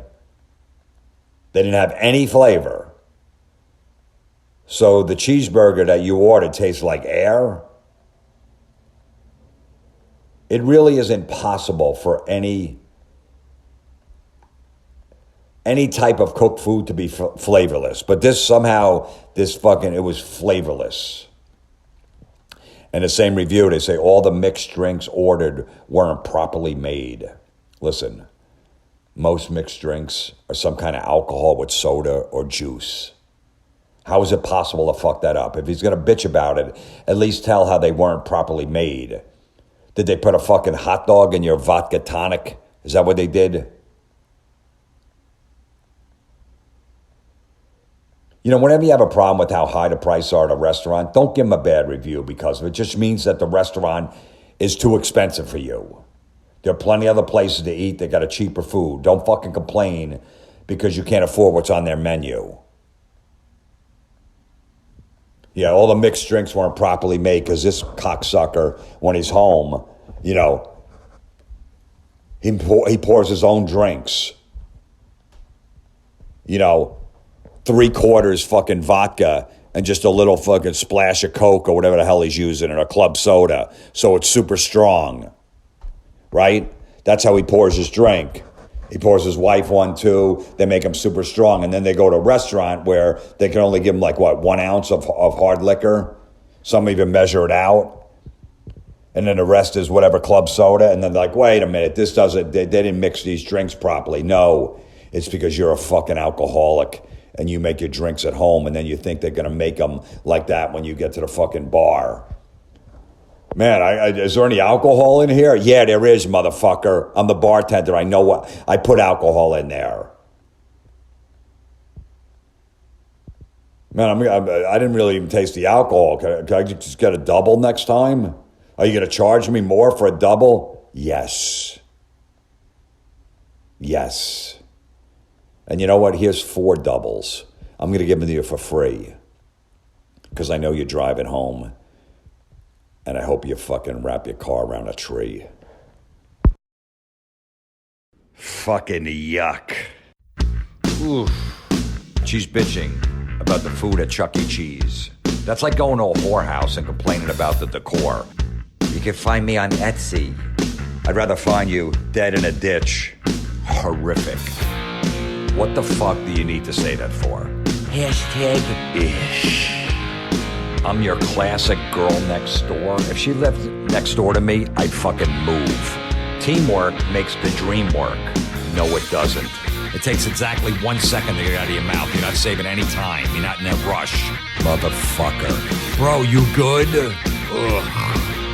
I don't like it. At all.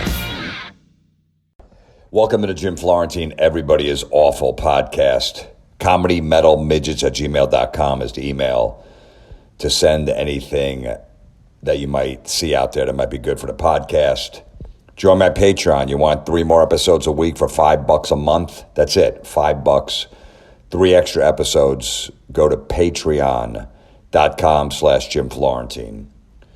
November 17th through the 19th, I'll be in Key West, Florida at the Comedy Key West Comedy Club. December 2nd, I'll be in Lake Park, Florida with Don Jameson at the Boca Black Box Lake Park Theater, whatever the fuck that is.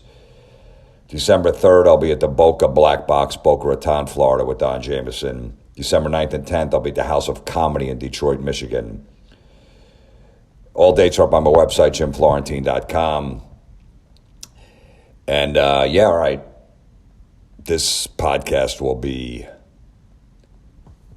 dumb, awful Yelp reviews. They should just call Yelp reviews like bitches that didn't get their way.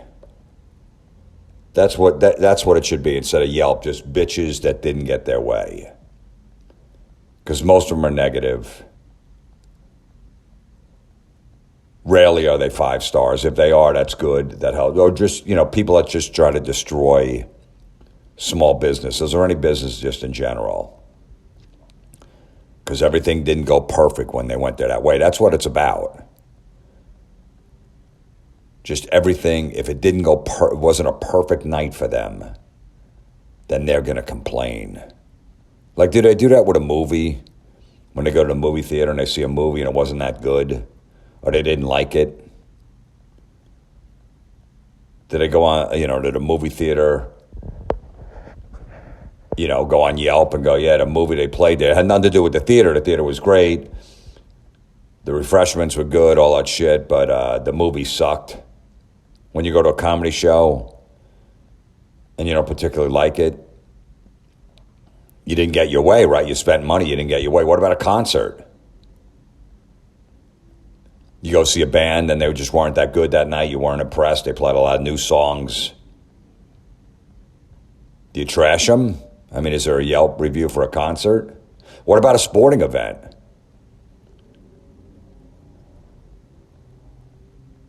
My nephew just went to the Phillies World Series game when they lost. They got no hit. He paid like $800 for a ticket.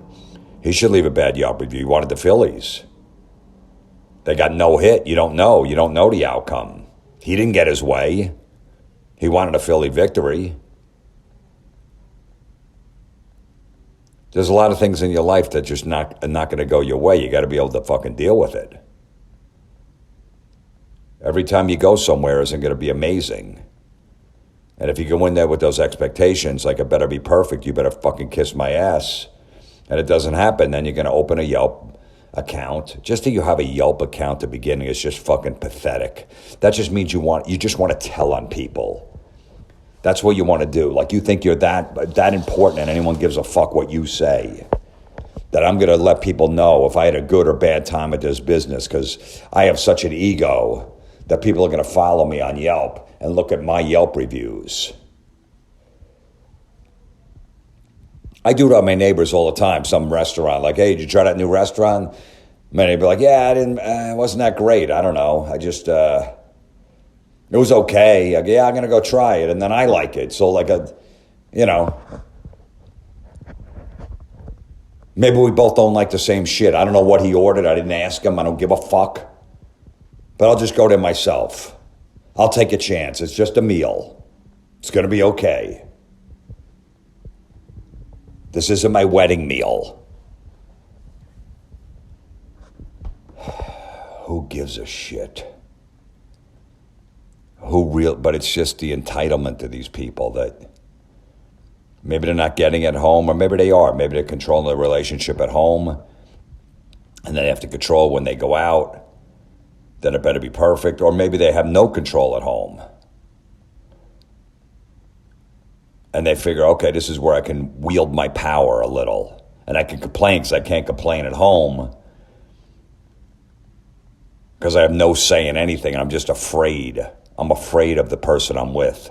So I just keep my mouth shut, but when I'm out here, that's, always the dick bosses are usually the ones that are completely controlled at home. But they can wield their fucking power over people when they're out. That's the only power they have. And that's what these Yelp people do. I'm going to voice my opinion. Because my opinion matters, and everyone's going to listen to me. And if I didn't have a good time, I'm going to let everyone know. You realize how insane that is. That you just went to some place to eat. It's mostly the food places, right? A lot of the Yelp reviews. And then you didn't enjoy your meal, so you actually went online and left a review that you weren't happy. When, like I've said a million times before, you have 3 meals a day. It's not like you do this like once every 6 months. It's a once a year event where you build up all this anticipation and then it doesn't go well. This is something you do 3 times a day. And because you didn't, everything wasn't to your perfection, you're going to go and trash this business take money out of their pocket.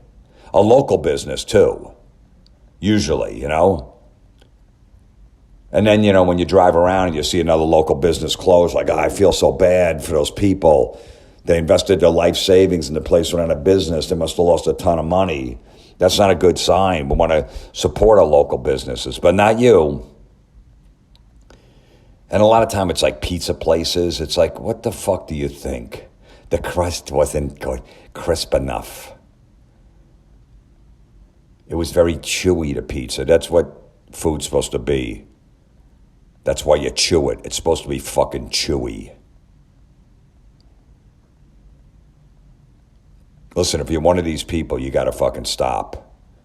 Maybe you don't want to, you don't want to hear from, the people that you're friends with. You can hear from me, okay? You got a sense of entitlement. You got to fucking let it go.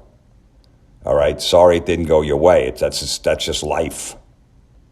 There's nothing you could do. It's out of your control. You could easily just go somewhere else, and then you never have to worry about it again. You don't need to write a scathing online review how you didn't like the service. You realize that they're like fucking, a lot of them are like 20-year-old kids that don't want to be there. They're young people that are just kind of, got this job because they need to work. They don't really give a fuck. It's not a career choice. You understand that, right? Do you ever put that in perspective, that they're just college kids? It's a single mom. She's got a couple fucking kids at home. She's just trying to get by. And you're going to name her in your review? Amanda, rolled her eyes. There's always that fucking roll. I've never seen anyone roll their eyes. Is that what they did when they go, hey, listen, this, this coffee isn't hot enough. It's warm, but can you go reheat it or whatever, or give me a new fresh pot? It's stale. Did they really roll their eyes? As a 22-year-old kid, go, just fucking drink it. Because that's what they're thinking. And you wonder why they don't like, old people. When they just go that generation, what a bunch of fucking babies. What a bunch of bitches. They just complain about everything. They don't put themselves in that situation when they were 22 years old. And they didn't give a fuck or whatever job. I had those shit jobs. You think I care? You think they care? You don't understand. When I was that age, I didn't give a fuck either. I had a job that it wasn't going to be my career choice, but I had to do it. My parents made me work. So, I had to go work. I didn't want to be there. You could tell I was just mailing it in. They never take that into consideration. Find some kid that's in college that's going to, take that job, that shit job as a server, serious. It's going to be tough. It's going to be tough for someone that doesn't give a fuck, that's going to school for something else. But yeah, just keep doing it. It's no problem. Just keep trashing these businesses. Especially the local ones. And when they go out of business and you don't understand why, or you go, good. I didn't, one night it took me 45 minutes to get my wings. And then you're happy.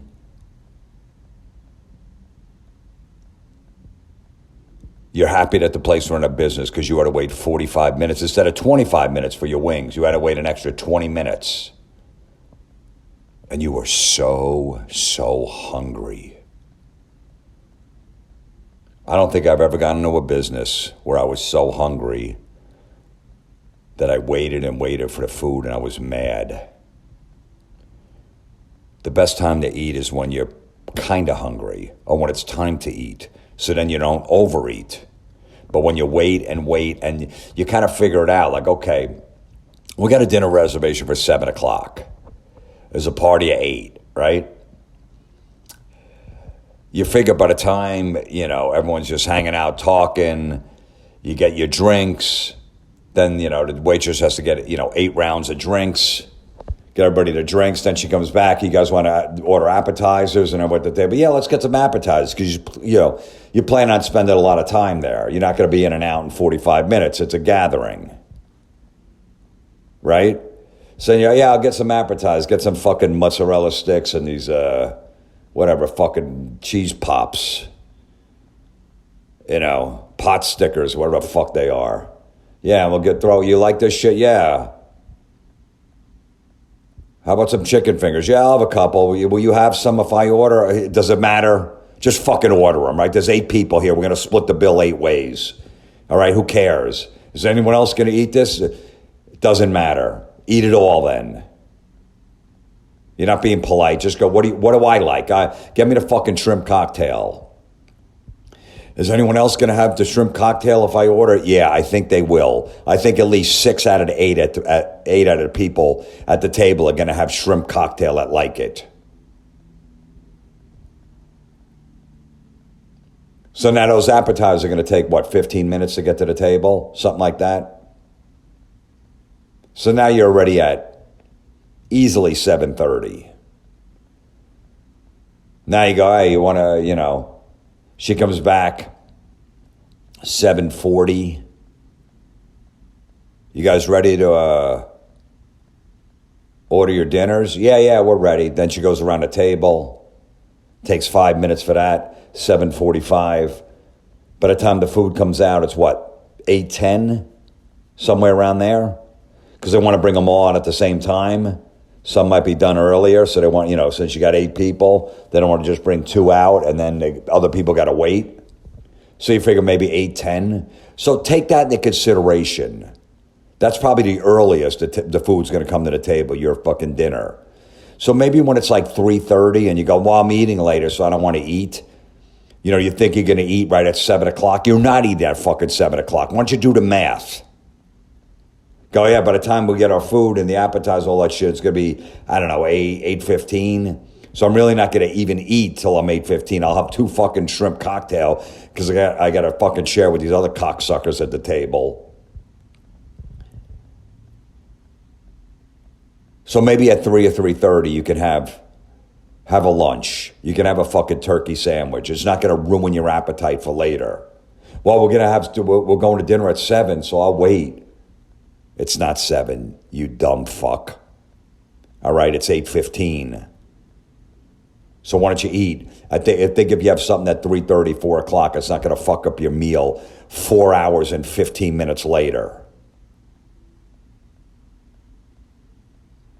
But if you don't take that into consideration, that's when you leave the bad review. We waited and waited, and I was so hungry, and I just wanted food. And we were dying. I don't know why it took so long. Even the appetizers took long. And they were, there was hardly any. The appetizers were small. So, it wasn't enough to go around. We probably should have ordered more. Maybe it was our fault. Yeah, maybe it was. Maybe it was your fucking fault. Ugh. So all of that goes into this. These people bitching on Yelp. And Will in Columbus sent this in. It's a pizza shop. Like I said, it's a pizza place. I don't know what you're expecting in a pizza place. I just ate in Nashville at a pizza place. Last week when I was there, I'm like, this is fucking, we'll go to this pizza place over here. It's going to be what it's going to be. It's a fucking pizza place. There's a Del Frisco's in town, too. I know it's going to be a little different at the Del Frisco's Steakhouse than it is going to be at the local pizza place. I try to kind of put that in perspective when I walk in there. But this woman is not happy. And it's great because the owner of this pizza place fights back and fucking leaves a comment after they trash the place. He comes right back at them. I've said this before. Every fucking business owner should do that. Stop kissing their ass. You're just feeding into it. People will be afraid to go, oh man, I'm going to make up this lie, but then the owner's going to come back and make me look like an asshole. And that review is going to be up there and he's going to call me out on my shit, so I'm not going to post any lies. Like if people started doing that more and more, it would stop these people from making up lies and fucking up these businesses. Fight back. Who cares? And if someone's reading these reviews and they go, yeah, let me check out this restaurant. Let me look at the Yelp reviews. Go, oh, look at the owner, man. He gets mad when someone says something bad about the restaurant, any kind of service. Let's go somewhere else. You don't want them in your business to begin with. It's not worth it. If they're going to read Yelp reviews on a place to go eat some food, they're gonna be fucking looking for something wrong, and they'll do a Yelp review on you if everything doesn't go right. So you don't even want those people. But they're gonna come in there one time, and it wasn't up to their satisfaction, so they never come back again. So their bill was $55. You cleared maybe $19 profit on that bill. Was it worth it? It's not. So fuck those people. If you're a business owner, just come back and fight back. Put these fucking crybabies in their place. They will think twice if they're going to get trashed and they're going to get called out on their lives. They will think twice about posting this shit. Guaranteed. They're a bunch of fucking cowards.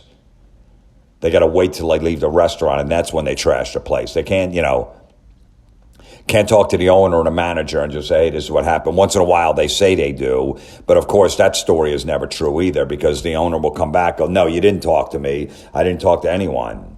It's fucking great. So this woman, for this pizza place, she goes, 1 star. The staff doesn't wear gloves, hairnets, or hats.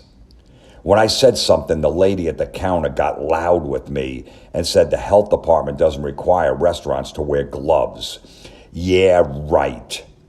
Come on now. We all know better than that. Then my daughter's pizza was missing a piece out of it.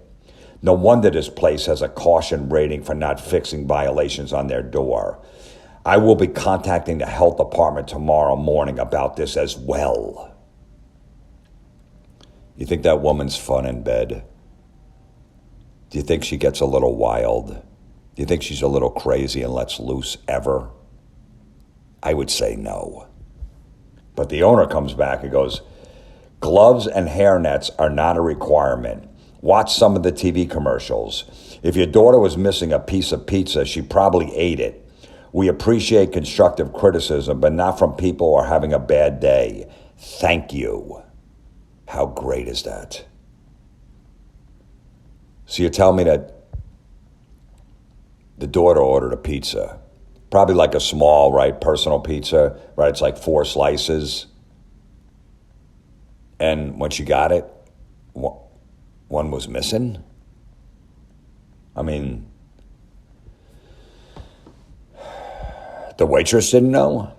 The waiter, whoever brought it over the table, didn't see that there was, out of the 4 slices, 1 was missing. He put it down at the table, and they go, oh, excuse me, but there's a slice missing. Oh, shit, I didn't even see that. Oh, let me go back in the kitchen and check. I have a feeling she might have made that up. I've never been in a pizza place where they have to wear a hairnet and gloves. Have you ever seen a guy fucking twirling some dough to make pizza and has gloves on? In a pizza place or a hairnet? They're making pizza. They're not performing fucking surgery. If someone was having surgery and they go, hey, you can watch from the window, and the guy doesn't have a fucking hairnet on and gloves and a mask, then I might complain, hey, what the fuck's going on? Aren't they supposed to be, wear some kind of protection?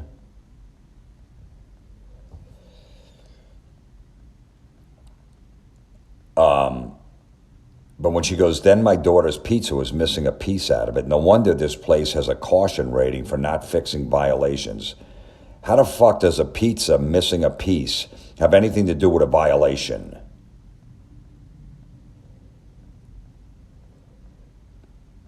And you know what?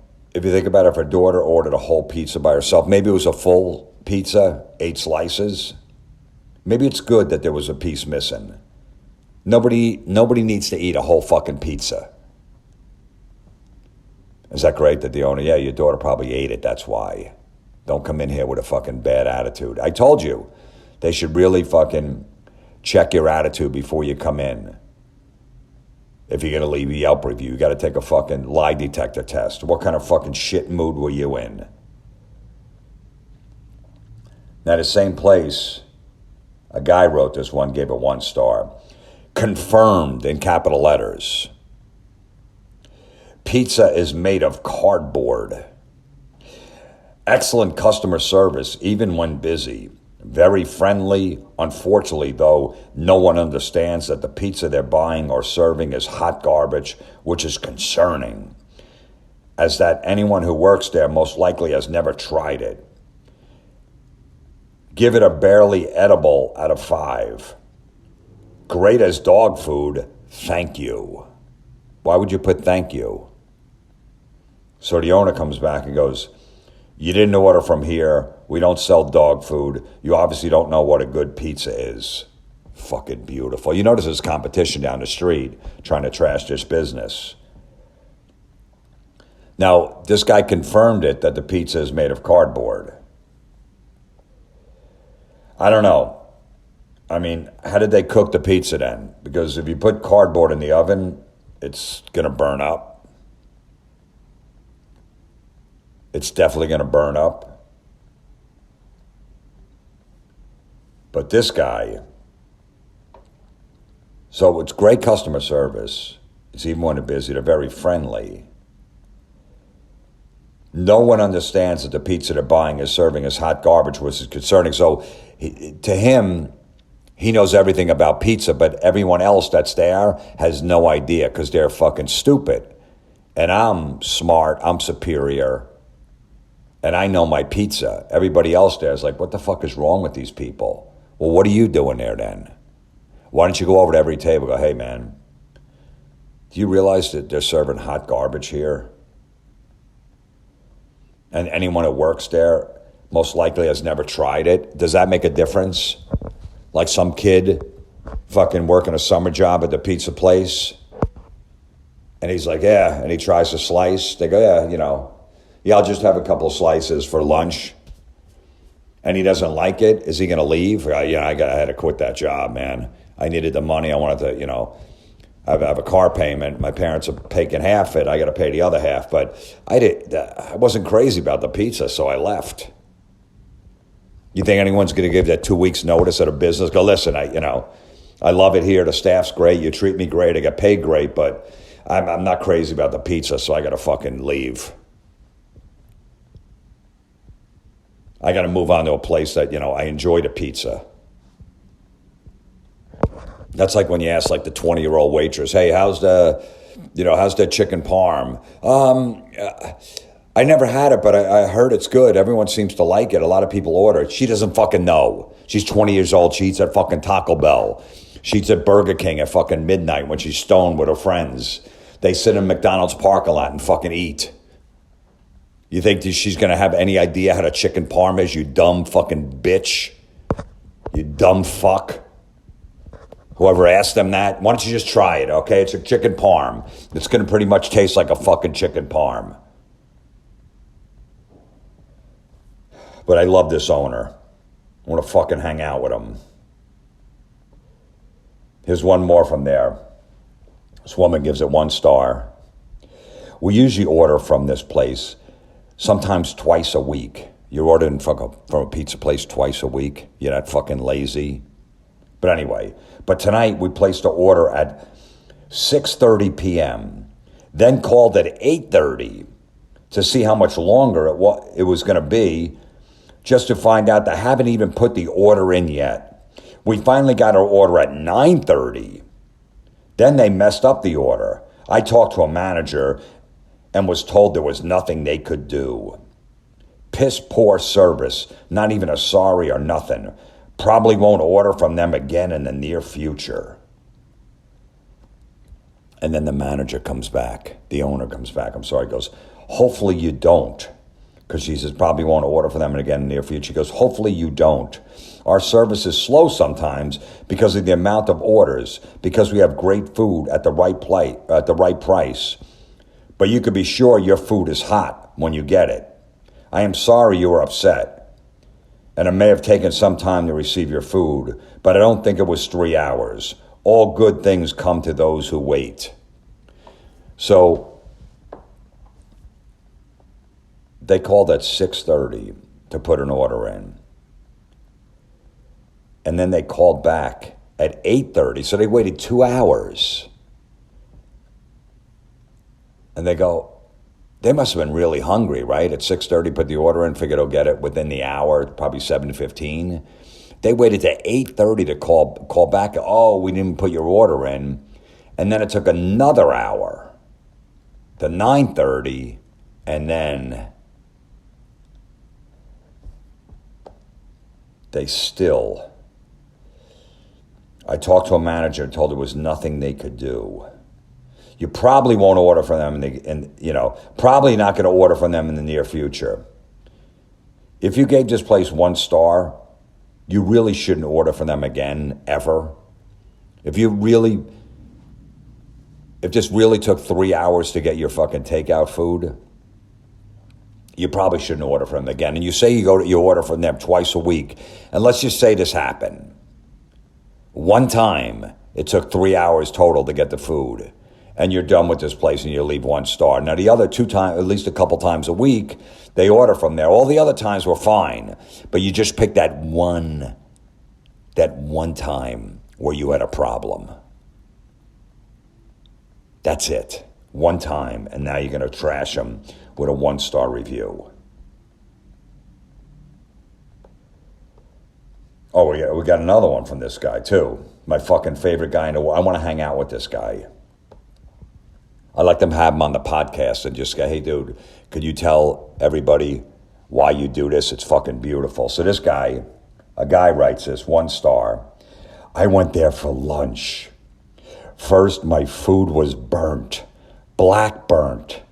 The sub was burnt all around, not just the edges. I politely asked a woman working if it could be remade and showed her my sub. She proceeded to tell me it was not at all burnt. I told her it was very clear that it was, as the sub was black all around and hard as a rock. She got defensive immediately and advised me to call the owner. When I did, he was just as rude and defensive before I ever explained what happened. It's not the best neighborhood either. Drive through the area one day and I witnessed a woman get hit by a car in their parking lot. Definitely do not recommend. So the owner comes back, he goes, first, I am the owner and you didn't call me.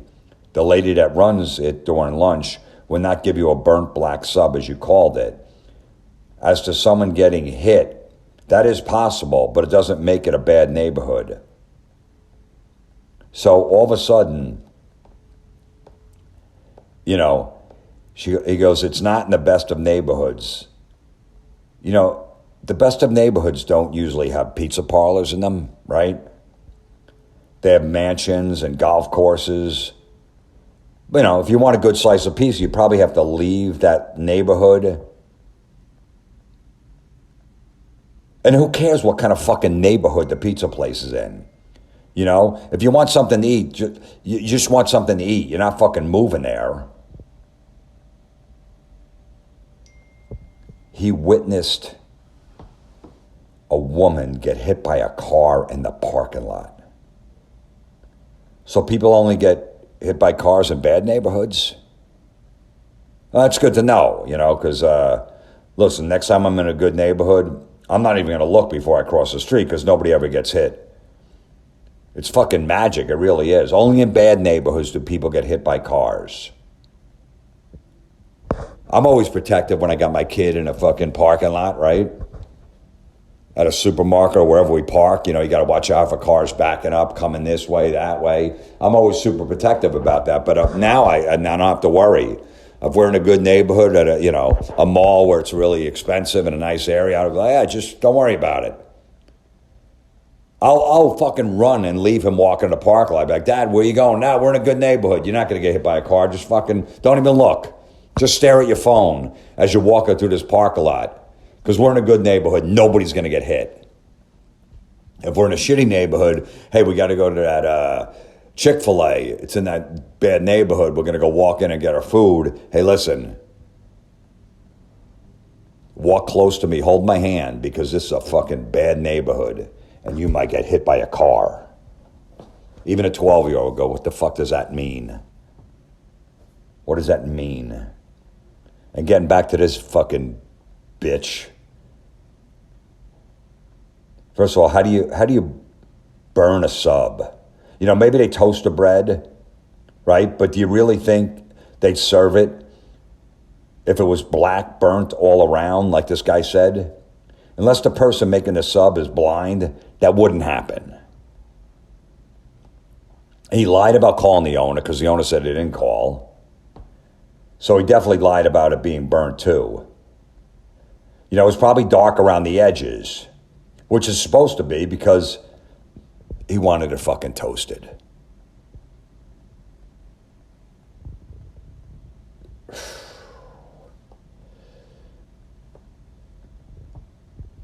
His sub was burnt, so he left 1 star.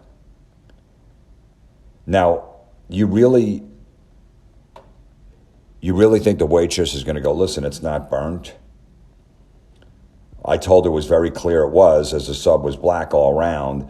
She got defensive immediately and advised me to call the owner. So did you give the owner, did the waitress have the owner's phone number? And go, hey, all right, here's his cell phone number, 917-414. You got it? Yeah, call him. His name is Dave. Call him and tell him. He's not here. He's not going to know if the sub is burnt, but just call him. You know, it's way more believable. She said, can I see the owner? And the owner came to the table and he was rude. But no, that's what the waitress did. Go, listen, call the owner. I know he's running errands right now. He's out getting some supplies, but here's his cell phone. I'll write it down for you. Call him and tell him what's going on.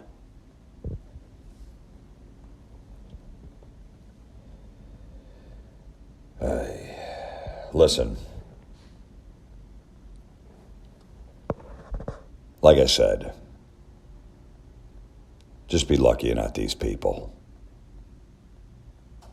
That's it.